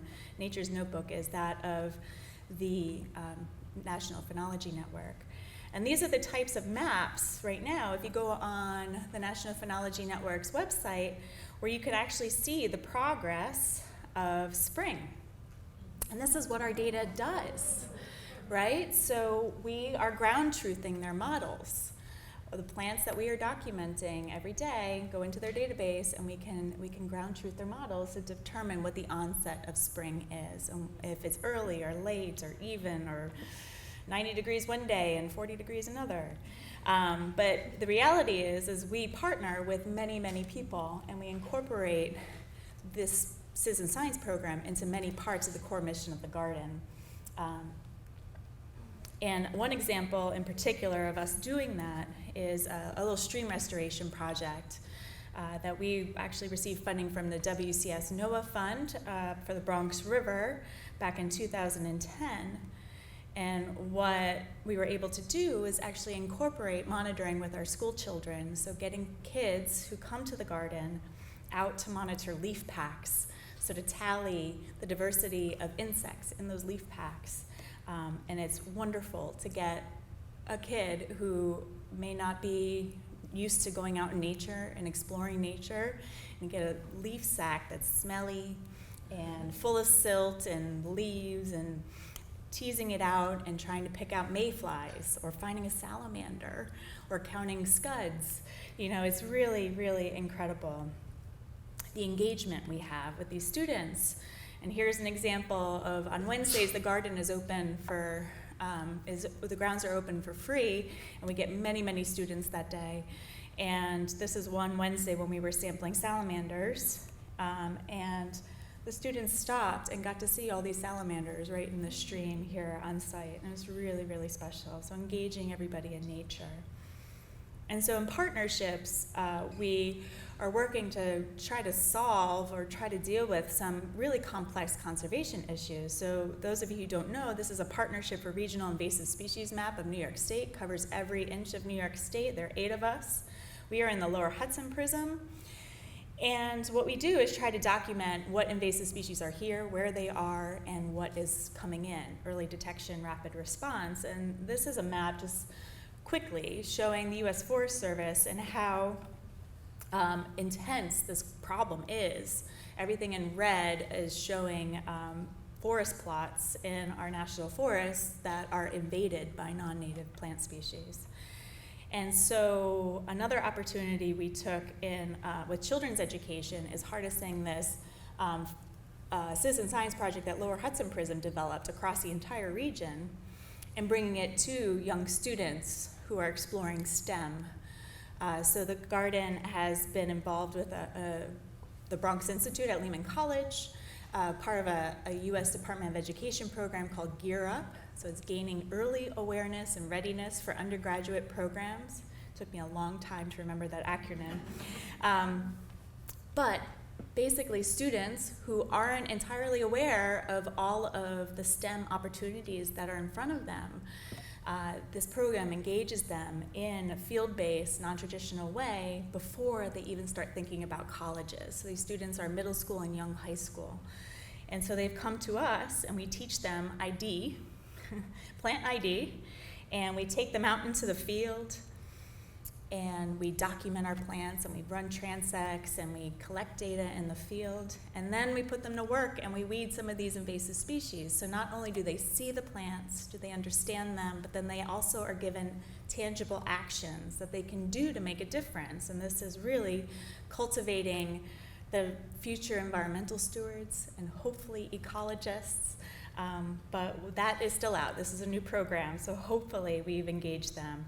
What's really fun is that many of them have come back to other programs, and so they've seen the plants at different times of year and understand and are able to identify them even better. And so taking it away from what we do in horticulture and sort of children's education here, we also do lots of work around the world. Our scientists are documenting the diversity of plant life around the entire world. And just actually surrounding us here is the world in herbarium specimens, so dried plant specimens. And there's such tremendous data in these areas, in that herbarium, that hasn't even been harnessed yet or digitized. And so virtual expeditions are the next thing here at NYBG that's being led by Charles Zimmerman. And what they do is they use crowdsourcing platforms, such as Notes from Nature and Digivol, and they create these virtual expeditions that help document environmental change of Northeast forests, mapping ranges of threatened species in the Caribbean islands, and going on and on. And so just from your home, as long as you have a computer and you have internet, you can help actually transcribe herbarium labels and put those data into a database that would then go into GBIF, which is what Carrie was talking about, and help harness greater sharing and action and actually studies. And so this is a fairly new program for NYBG, and citizen scientists have participated in 7 research missions and 30 expeditions, and over 800 participants have digitized 126,000 records in just 2 full years. This is the 3rd year that they're doing this, so it's pretty amazing what they're able to do. Our adult education department has launched a urban naturalist certificate where we are training future citizen scientists to help collect data for projects like our New York City Ecoflora, the Phenology Project as well. And then we've launched beyond the grounds here at NYBG and are trying to document the flora of the entire city with the help of volunteers. And so this was actually a screenshot I got this morning, so it's pretty up to date. So 192,000 records, almost 193, it could already be there. It's pretty remarkable who is engaging in the flora of the city. And moving forward, not just the plants, but their interactions with other living things and the better understanding of the ecology of the entire city. Producing publications like the annual report now of the state of the plants of New York City, and launching, just coming up soon, the City Nature Challenge, and really moving beyond our competition with the world, which we're definitely going to be in. We're also trying to engage those who have borough favoritism, and so you know, competition is healthy. So I guess we'll see where New York City lies in the world, but also which borough has the most observations in that weekend. And we are all here to celebrate and to launch the next day. And so what we're hoping to do in this beautiful weather that's coming tomorrow, we're very lucky, we will have lots of visitors here to engage in the various projects that we do here on site, and hopefully try to translate ecology to them, maybe engage them in participating in some of these efforts. And just, I really liked what Majora said, you know, nature is not at your doorstep, it is your doorstep, and it is. So hopefully we can all see that and know more and then help save everything. So thank you for your time. Thank you to our citizen science volunteers who are here and so dedicated. I'm so grateful for all of you. And thank you. I'll take, there's some that are for the entire panel and some that are specifically for one of the speakers. I'll start with Sarah, if you are ready. Sure. Since you were first. From Erica, writes, Sarah mentioned a few times citizen science helps the democratization of science. However, with the focus on volunteers, we are not really changing the allocation of monetary resources. If we're not changing this allocation, we're not really democratizing anything. Comments? Well, I'll point out that the picture that I showed of the Grand Canyon project, looking at the surges of water through the canyon, it turns out that they decided that it was best to pay the volunteers for those observations. And that is a break from the old model, which is that volunteers are doing it out of solely the goodness of their hearts and don't get recompense, monetary recompense. But they decided that they would have more thorough, better coverage and happier volunteers to have a small payment per sample. And that was really successful. So that may be a model in the future as people begin to really recognize the utility of having these broad phenomena be recognized. So I would say that certainly monetary compensation is one aspect, but really what's happening with most citizen science is building a sense of community, networks where there are other incentives, that kind of social cohesion that can really help people find their voice regardless of the underlying economic component. So. Okay, thanks. Next we have a question from Majora. Compelling presentation, thank you. That's not me, that's the questioner, but also me, never mind. I'll just read it. What is being done, I get in so much trouble, what is being done to promote citizen engagement and promotion of conservation and citizen science type activities? How do these rank in community priorities? I assume with the South Bronx.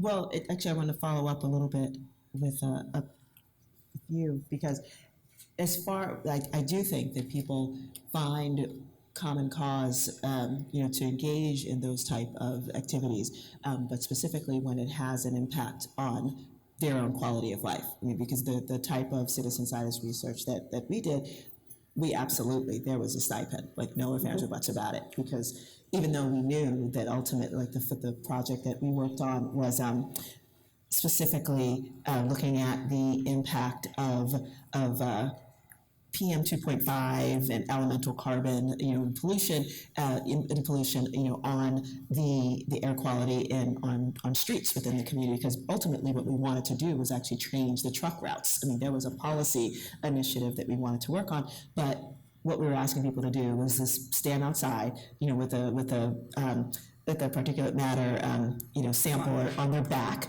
and then literally count the number of trucks. It was hard. It was just sort of like crazy pants in the middle of the night, So it was like, yeah, look, we're gonna pay you. This is not gonna happen. And it was published, and it was amazing. But I do think that when people are asked, just when they see the benefit of what is happening in front of them, and they can see that their efforts are being respected, it does change the game a little bit. I mean, I do honestly think that folks would have done it, they volunteer, but we felt that it was really important to make sure that there was a bit of compensation in it. I think the same thing with like asking people what are, from a social science perspective, what are the things that are important to you in terms of how your community is developed is the same kind of thing, where people were actively engaged in actually providing the research that was hopefully going to create a better place for themselves and their family.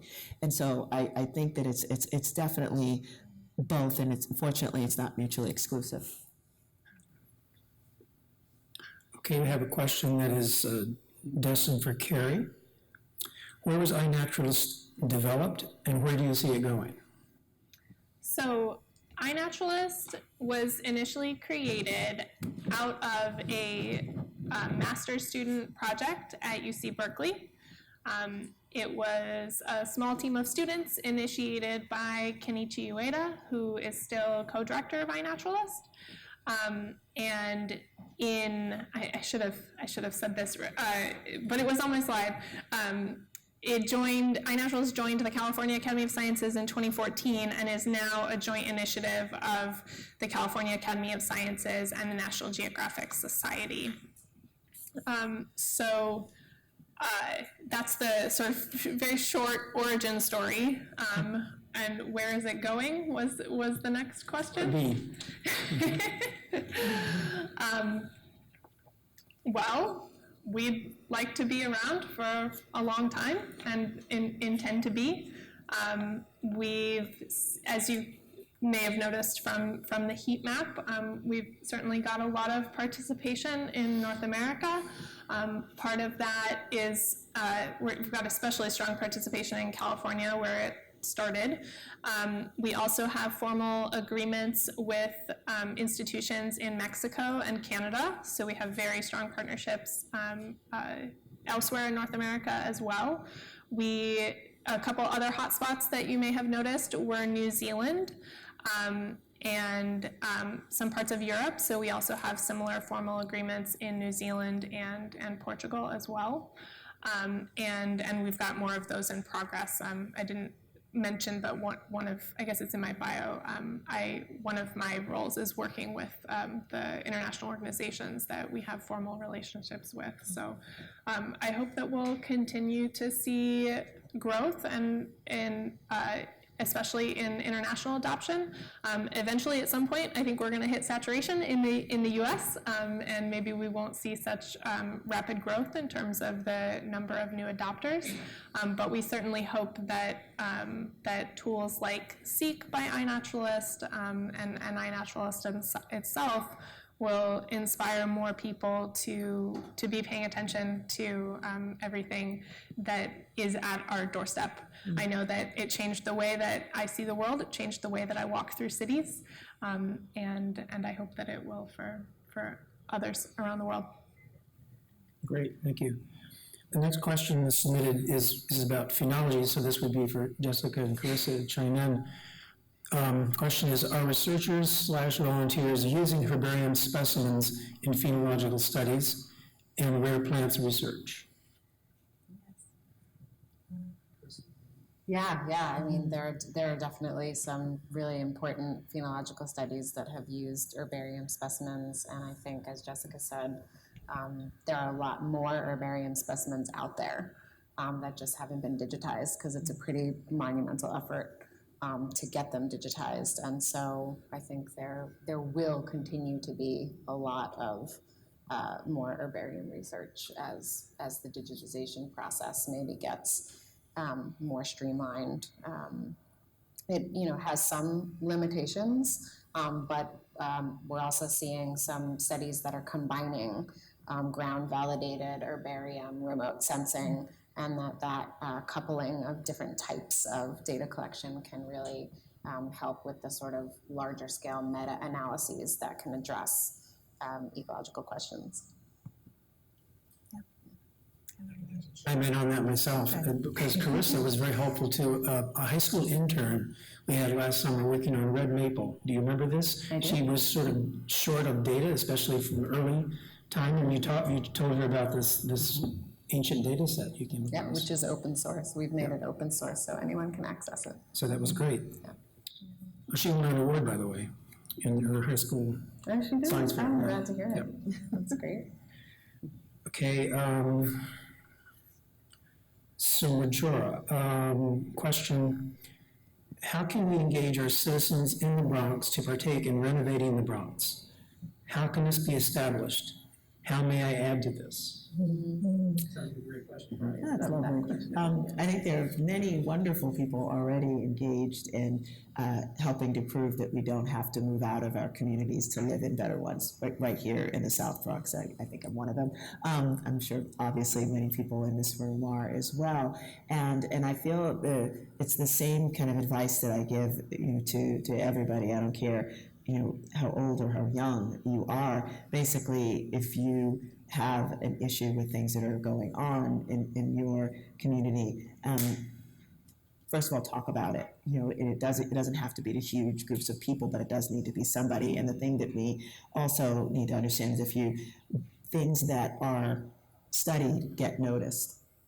And it's the reason why we decided early on in my first career, decided that we needed to look at how can the presence of can we actually create decent truck routes that actually put people first, as in people first, and then move the truck routes a little bit away from them.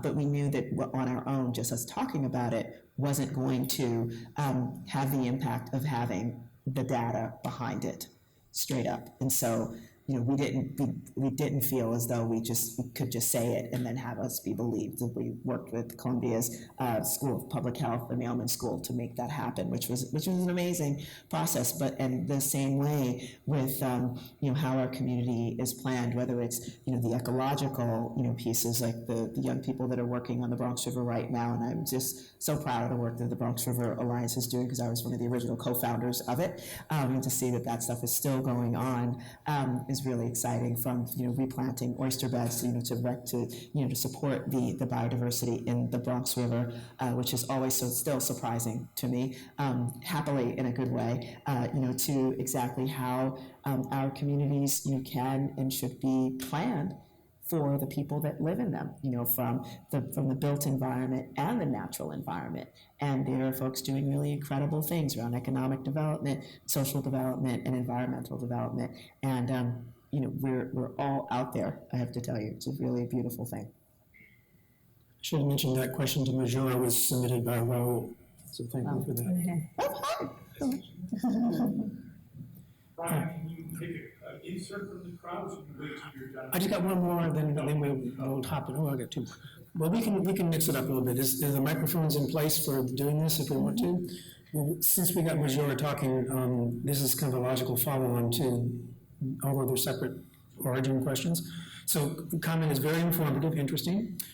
Where does citizen science play a role? And I assume that means in what you were talking about. How does I mean, it's just, again, love science. I mean, and also, but I think it's a tool, to actually, and if we use it effectively, it can facilitate the careful, development of our communities. And that's why it's so important to recognize its value, but also to be in it. So again, it could be going back to the study that we worked on. My mom came out, with us in the middle of the night to actually help count trucks, and there's a really amazing bonding experience. It was actually, she was like, I can't believe you made me do this. But it was really kind of fascinating, the conversations that happened between her and her friends afterward. My mom was in her early 70s at the time, and it was just kind of like, Majora made me do this, but I don't think I understood, the impact of what the little bit of work that we did and what it could actually mean for what the community experiences right now. And it was just one of those things where I swear, looking back on it, it was one of those times that encouraged people to sort of see that they actually could be the kind of agents for change in their own communities. And there's nothing like knowing that you actually helped create and facilitate the development of a real policy that changed people's lives. And that's really the crux of what citizen science can do. Like if I'm honest about it, like that has always been my interest in it, because there is a lot that's wrong. But again, if you put data behind it and science behind it, then it becomes, then it's not just you having a reaction. It's actually the data, which is super, super valuable, and when it's done properly, has to be paid attention to. Okay, I have a few more questions here, but why don't we take a couple from the audience and come back to these. Raise your hand. We got a microphone on both sides. Any questions? Some of us don't need microphones. My bouncer. It's really a question for Carissa and Majora and Jessica. Beautiful job for the cascade of speakers, because it was great. I think many of us were struck by how the two of you, despite the vast difference in content, both of you were very you were resonating with the frame that the other was using. And I'm curious, in the end, your call, Carissa, to step away from scarcity mentality, to move into a place where you're actually forgetting the big and the little, but actually just being with the committed and the purposeful. I'm curious if the two of you could actually reflect back to the other. What inspired you about the other's talk? Because I think you were talking about something else in addition to your different content. You were sharing a deep, I think, association about the purpose of what both of you were doing. Yeah, I mean, I was incredibly struck in the moment of that concept of the site catalyst, because I think, and just going on this last question that was asked, that citizen science is this incredible tool for site catalyzation, and that the citizen science community is developing tools for people to bring that site catalyzation like anybody can. Yeah. Go on SciStarter and say, like, this park in my neighborhood deserves attention and needs to be its own project. And then the new models that, you know, whether there's a way to be paid or some, you know, there's just so many different structures it could look like, but that the point is that people are connected to these particular sites and then they get activated. Yeah. And so there's this sort of cascade of catalyzation that happens in this relationship between site and self and community. Yeah. That seems to be a cycle that can then you know, self-replicate and be a model for other communities. And what I loved about your talk was just this spirit of, okay, super excited about what you were doing. And then you discovered, wait, somebody else is doing this too. And then there was this beautiful moment of collaboration and you built off of it. And I was like, oh my gosh, if we could do more of that just in the world, that would be so incredible, because, you know, you had different things that, and added it all together. It just made it, the experience, you know, and the data and the analysis of it even more rich, which ultimately we all benefited as a result of that. And so I was really struck by it, like, wow, just, you know, share that the spirit of sharing this, which is ultimately, I think, what citizen scientists do. It's like they're sharing, you know, their time and energy, right? Just for no other reason than they have it, and it's to serve a bigger purpose. And it blew me away. It really did, and I just loved it. Can I build on that? I hadn't adequately anticipated either of your talks, and so I don't think I did a very good job connecting the threads and sort of drawing out those kinds of examples of the power of a motivated network catalyst in terms of really setting the stage for something to bloom and grow in a profound way. There are lots of different examples of that on iNaturalist, and I think that the folks who have been organizing in New York City, the City Nature Challenge, are a really good local example of that, because you know, it takes some core critical mass of excited people who want to get the ball rolling and then have infectious enthusiasm to help something grow. And if I may, it's both open source data, but it's also the community building online where you can see, aha, this person shares my passion, or my passion will grow because this person is even more passionate. So. I see that Susan is identifying all of my snails, and so I'm going to look for snails. Yeah. And I see that Daniel is identifying all of my plants, and he really wants to know where those even the weedy invasives, he wants to know where those are too. Like it's very reinforcing. And what's really crazy is just how quickly this technology has developed and these networks have formed. Like when our citizen science project began in 2008, they literally were going out with paper data sheets and collecting things, and they would look at me and Jamie Boyer and be like, where is this data going? What are the findings? Like, what are we doing? And we would say, okay, well, this is what you found last year. And here we are, but just trust us, it's gonna come. It's going to come. And it has now, and we're so grateful for it, and we're really grateful for all the volunteers who stuck with it. But this Catalyst network and technology is really helpful and amazing. It's come by very quickly. And actually, I want to point out to people that there's going to be a new book coming out in a couple of years, well, I guess 1 year, by Darlene Cavalier and others, Hoffman and Cooper, The Field Guide to Citizen Science, How You Can Contribute to Scientific Research and Make a Difference. Cool. So it's sort of a fun play on this idea of field guides. It's for humans. Mm-hmm. And on the note of the first question, because I think it was a really powerful conversation at the Citizen Science Association conference this year about, is citizen science sort of the sacrifice economy? Is that how it's being powered?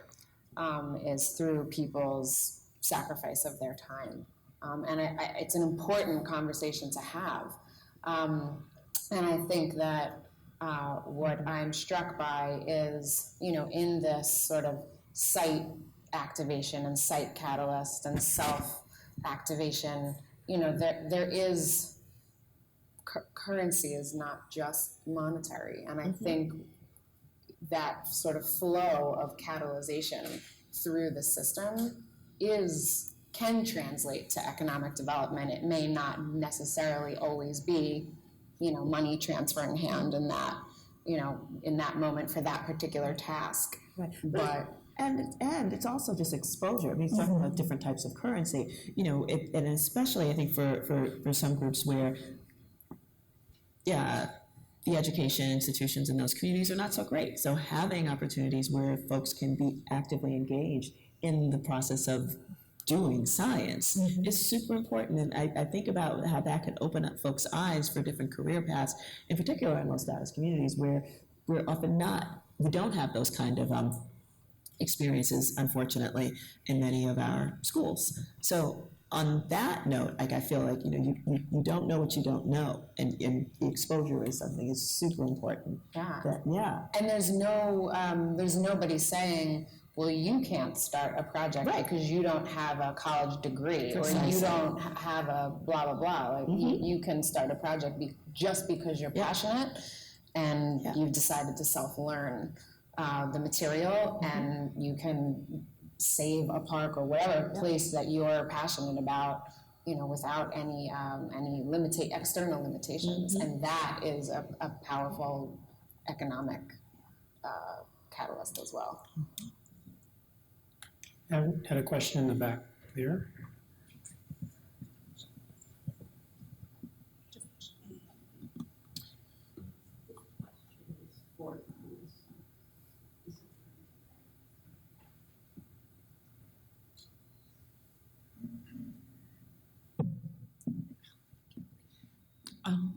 The question is for Carissa.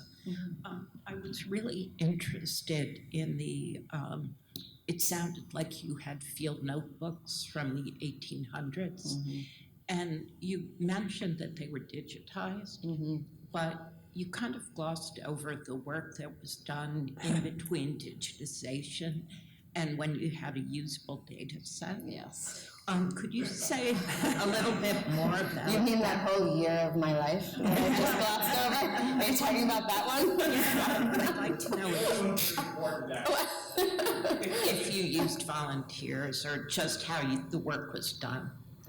We paid a very good living wage to technicians that could go through the records and put them into a format. And I'll say too that there is something online right now that it is the historic data browser, exactly as it was put in by the data techs, that can be used by anyone. Obviously, there's also a step in taking that and creating a data set that can be used for scientific analysis as well, as I mentioned. But the standardization of the phenophases, we had to translate. It was really cool, actually. It was a really cool process. We had to go through all sorts of historic botanical texts to match names and take things like, some folks saying, flowering, dogwood was flowering, to dogwood was in full flower, to, there were just different words for what the different sites said for the particular phenophases. So that process of standardizing that into one language and saying, okay, these things all mean open flower, these things all mean unfolding leaves, and then getting the scientific names to match, which of course have changed over time. And I'll tell you a really amazing moment, actually, as I was working with, the original sort of raw form, and I kept seeing this one scientific name over and over again that I just wasn't familiar with, and sometimes it would just be like volumes of this one particular name at certain times of the year, and I was in just work mode trying to get things done, but finally just said, I have to find out what this is, and looked it up, and it was a really emotional moment. Actually, I can be emotional just thinking about it right now. When I Googled it and the image of the passenger pigeon came up, and I realized that there was nothing in the modern data set that we'd be able to compare that to, and that I didn't even know the scientific name. To even have that moment, really, there are a lot of really powerful moments like that. When I was ready to run the analysis after, the year or more it took to get it ready, which, when you hit run on the analysis, it's like this one moment, but yet, there's this huge span of time that precedes it. And I brought my computer upstairs because I was excitedly wanting to share it with my husband and colleague, and hit run. And as the species were started to pop up on the screen, with the 3 weeks later and the month later and all of that, it was literally like the room suddenly filled with all of the people from the past. I mean, suddenly you just thought, that amount of work and effort and time and, the names of the species, it just called this whole other life into the room and kind of validated their work. And last year when I defended my dissertation, I walked out into the, with part of my study was with this analysis, and walked outside, and there were hundreds of thousands of crows in the trees. I know this sounds kind of crazy, but it was again this moment of feeling like there was this connection with the hundreds of people from the past that had done this work. All loudly call. You've seen that when crows are thousands of them are wow. Congregating in one. It was in one park block in front of the university, and so anyway, there's this sort of rich experience of all of the historical import of this data set beyond just the science analysis. So I do encourage you to look at the historic browser and read more about the story, and my colleagues and I at Hawthorne Valley are really excited to write more about it and engage with more and more people about the project, because it was really fun. I'll take some audience questions, but I do have 3 here I don't want to not get to, so let me just knock off a couple here. Here's a question, not addressed to any one particular person. How can we use these tools, I assume all that we've heard discussed, to conserve native species? Anyone want to take a shot at that? I'll chime in. I mean, I think that the accumulation of observations in iNaturalist helps improve our distribution maps and can inform local conservation efforts, knowing where things are, when they're found for things that are somewhat fleeting and ephemeral. We take steps to protect species that are threatened, to obscure their precise location from public view. But we are, by default, the observation data is open on iNaturalist. And I know that a lot of groups and sometimes very small areas are increasingly using the data that comes in from iNaturalist, not only to understand more about what they have in any given park, but also to build a community of people who are paying attention and caring about it and committed to protecting the space. There's another question for you, so don't go anywhere. This one from Brian, not me, but another Brian. At least he spells it the right way. The research world is often in need of qualified and reliable field techs, and the economy is also moving towards short-term contract work. Then the question, with programs like SEEK, is there any movement toward micro-accreditations so that active citizen scientists can move not just toward education, but also toward engagement with the scientific workforce? So I'd say that SEEK, I think I'd like to, SEEK I don't think is moving in that direction. So I'd like to sort of separate SEEK. The goal with SEEK is to sort of gamify nature exploration in a way that doesn't share data, so it's safe for children. It doesn't have the crowdsourcing element. It's just relying on computer vision. So I want to set that aside and address this question of sort of did you say micro accreditation or micro credits? Micro accreditations.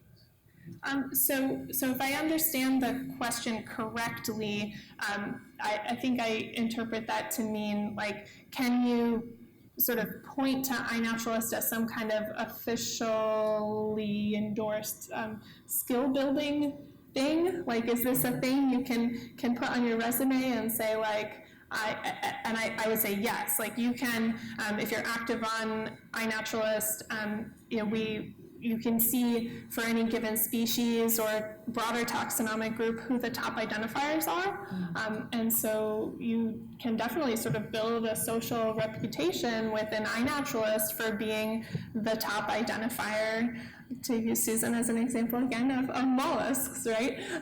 But that can happen at local scales. And so I do know, just anecdotally, that people are starting to put this kind of thing on their CV or their resume, and I think for folks in the know, that carries weight. You can see, if someone's done 10,000 identifications of let me pick an appropriately broad taxon of, let's say, trees in North America, right? That's clearly this person has shown a lot of dedication to this, and I hope that that would be taken very seriously if someone is applying for some kind of directly relevant sort of job. I hope I've answered that question. And also, I think because a lot of nature preserves and arboretums and botanic gardens are growing their citizen science opportunities. I know there is now a whole sort of job market keywords around citizen science, because people are hiring citizen science coordinators. It's not just volunteer coordinators where, like, you're looking for an institution in the past would maybe just be looking for, people skills or whatever as a volunteer coordinator, but now looking for familiarity with certain large-scale aggregation platforms like iNaturalist or NPN, and people who perhaps have a diversity of range in those different types of skill sets that I think, and it's not just, we're obviously all focused on the environment right now talking about that, but citizen science is being used in the medical field in amazing ways, personalized medicine. It's a job market keyword that actually is quite extensive right now. And we've used it for job training or just education training from children's ed or high school interns, and the explainers in the Adventure Garden, they have used citizen science, and then they've also become paid interns, and then they go to school for something living science, biological science based, and then they get hired. So there is like that track to train young students in this too. Vanessa, did you have a question earlier? Oh, okay.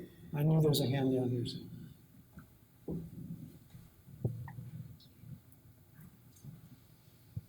Hello, my name is Delphine, and this is Yao.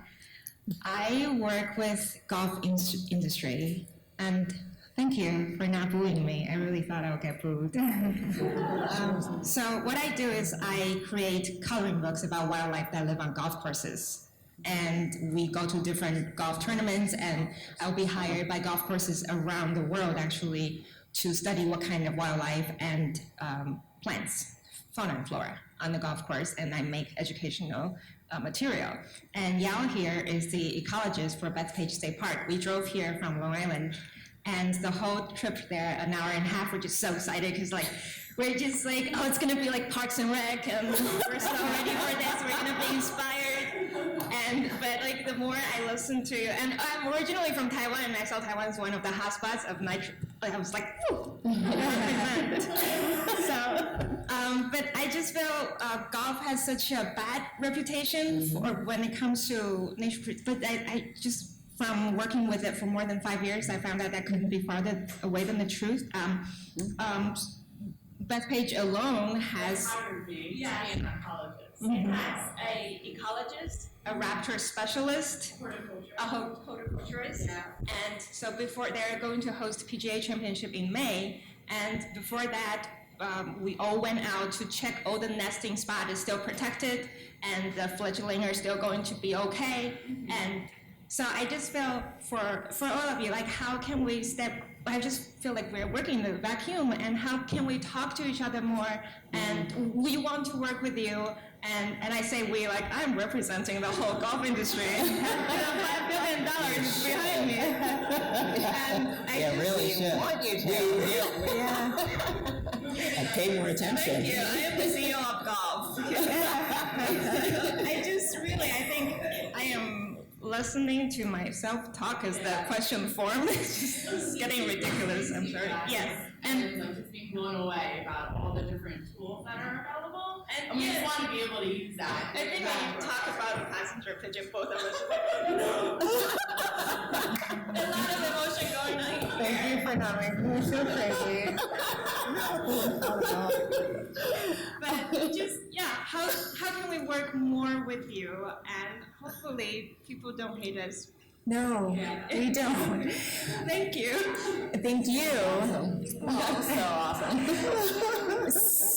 We really want to work with you as well. In fact, just this past year, I did the rounds of the New York State Turfgrass Association, their regional conferences, and we're talking to golf course managers and also landscapers about how we can be designing our gardens and our spaces. And there are lots of people who are managing golf courses who have natural areas and are, they are aware of their IPM practices, and they are also their mowing practices and the phenology of the plants and the insects that need those, the animals. So there is that interest there, and people are already doing it. So yeah, let's talk more. Okay. Yes.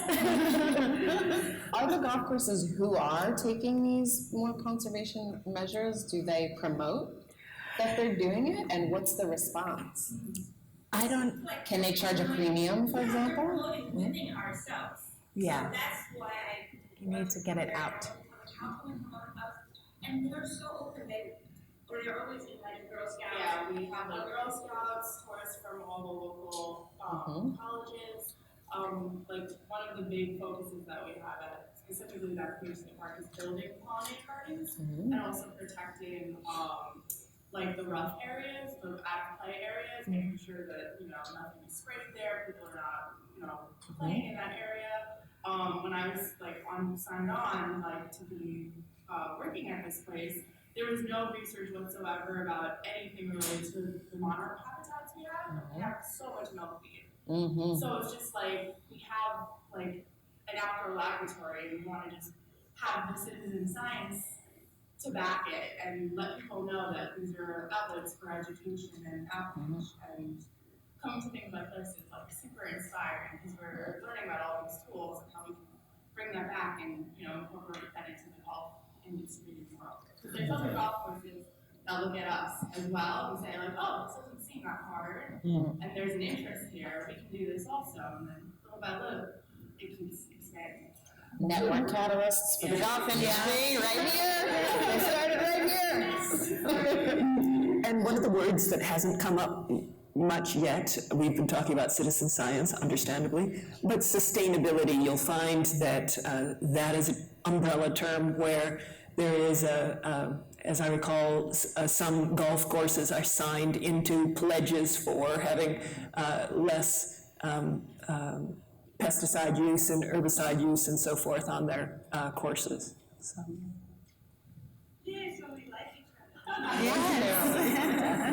I have one, this is one it's from the floor, but I was gonna ask it myself, so I'm just gonna do that. We need to wrap up soon, and unfortunately it's sort of a complicated, ongoing question, but let's give it a shot. I've heard that the Audubon Society is using the term community science rather than citizen science. To clarify that participation is not limited to United States citizens. Please comment. So this is an ongoing, recent, especially discussion. Anyone want to jump in on this? I think it's great. I think it's more inclusive. I tend to default probably to saying citizen science just because I think the community worked for years to sort of help raise the recognition of the term citizen science. But I think community science is awesome too. We certainly don't want to think with the term citizen that we're trying to exclude anyone based on their citizenship status. It's definitely citizen in the sort of global citizen sense, but community science I think is an excellent name for it. And also public participation in science. There are many iterations that used. Crowdsourced science, yeah, there's a ton of different names. And it's an ongoing conversation in the world of... Yeah, we weren't going to solve it, but we did want to mention it. Yeah. It's go further than just inclusion.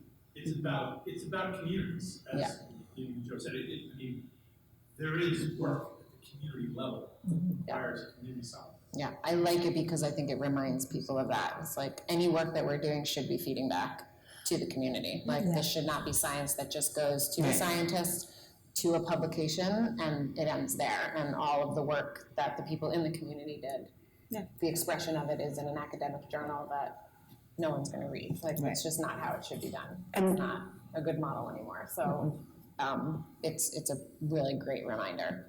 And some people have come up with the 10 principles of citizen science, and part of that principle is that what I call democratization, which is that it doesn't go into a drawer and disappear. It is engaged and living science. We're over our time, but Raul wants to have one question here, so let's hear it. The other way. So my name is Raul Rivas. I'm not super prepared to answer this question. Ask this question, but quick history is about restoration of forests, I guess, or even urban areas.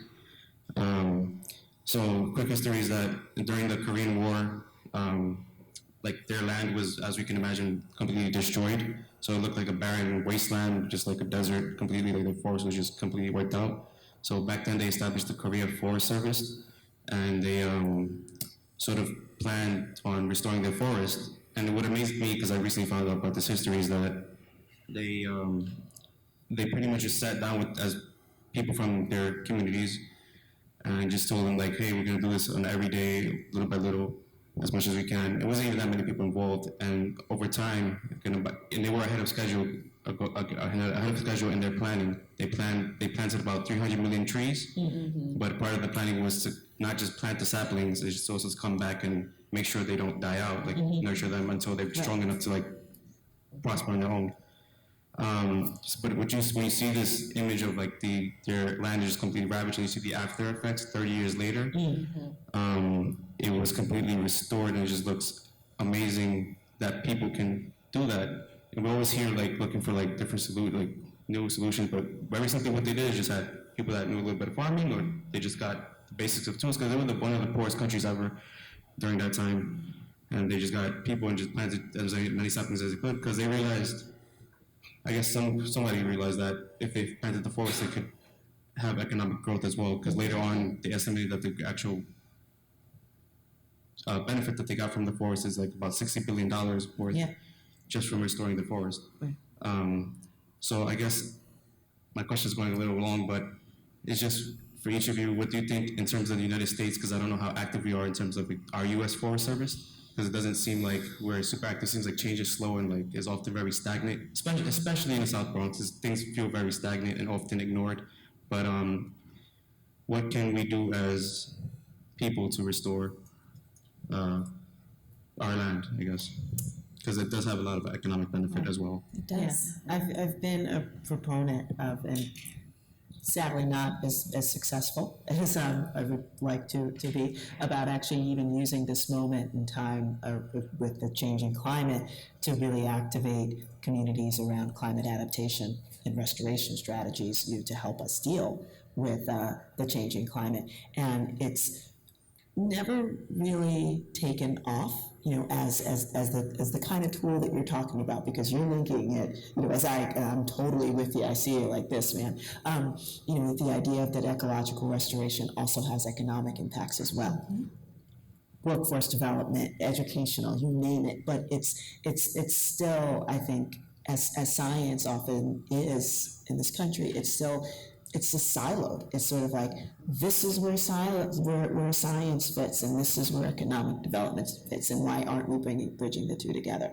And yeah, I feel like that's where I am very encouraged by citicism and community science, whatever people are calling it, as a way to kind of bring it home, so that we're actually talking about it to policymakers, to businesses that are being developed around it, because I feel like that's where the change is going to happen. Yeah. Some of that comes from, you see really positive effect in community gardens. Urban community gardens are often parcels of land that have fallen behind in tax payments or whatever else, and it really encourages people to build community through that sense of place. And I just want to say, I think we do have the Bronx cleanup program. I think NYPD does it here, or we have something like that. Because even around where I live, the land is not the land. There's like 2 abandoned homes, like an empty park, there's like an empty lot that's not being used for anything. So it's like wasted space. But maybe something. Yeah, it just, Raul mentioned our Bronx Green Up. So it's our community gardening program that goes outside NYBG throughout the Bronx and provides support to community gardens. And as you all were passing through the gallery, we have a great show on right now of what we've been doing for the last 30 years through that. But I want to touch on your restoration question. I think it was just a month ago, the UN announced this to be the decade of ecological restoration. So countries around the world are working at restoring ecosystems and providing jobs to restore systems, because we realize how detrimental we've been to the earth, and that the future relies on using all of these data to inform that work and to go out and restore the world. Yeah. One of the terms I heard was reconciliation. Yes. Ecology. Yeah. So that sense of bringing together. And ecosystem services valuation also as a body of research that is having more tools and more sort of vocabulary integration across disciplines to say that that you can actually value an ecosystem with monetary figures to give people a sense of like very dramatic.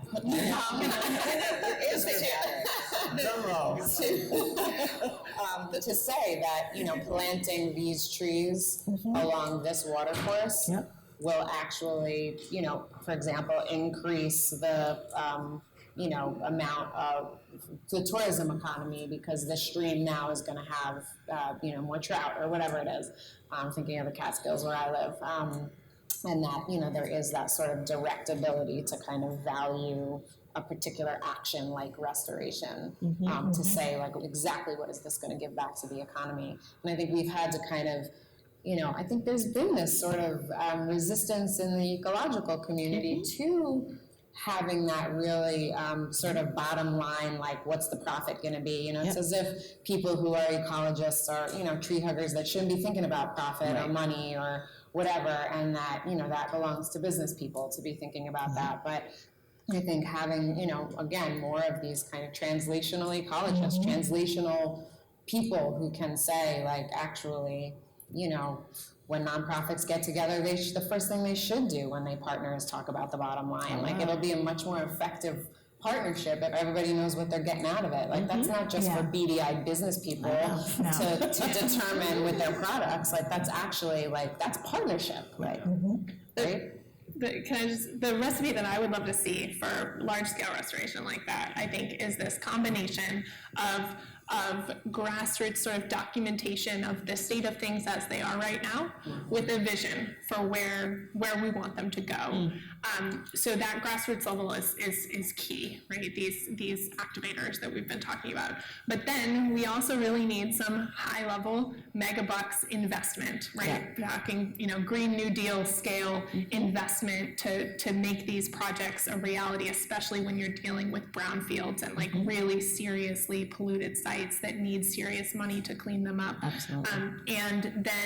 And then you can use citizen science through that process to document, what's there now, what are the state of things, and then what does it look like over the course of the transformation. And landscape ecologists sometimes have that kind of visioning. Here's a scenario, A, B, C. What's acceptable to the community? Can the community come to a consensus about that? Sorry to take this. Just one last question. In your case, you have worked with policy makers like politicians and whatnot to get funding. How has that process been in getting that funding? Since that is also very important to projects. Yeah, I mean, it's about relationship building, and then helping them see the value of a shared goal. Not agreeing on everything, because you probably won't. Believe me, I've been in situations where on one hand, I've literally been, advocating against particular policies on one hand, and then working with the same politicians on others. And you have to be really strategic about that, otherwise you get literally nothing done. Well, I think we should conclude. This has been terrific. We could obviously go on, but I just want to thank you all for coming. Thanks for being citizen scientists. Thanks for helping us to celebrate the public participant in research. Keep it going. And thanks to Andrew W. Mellon Foundation for support of the Gardens Humanities Institute, of which this symposium is a product. And thanks to the panel.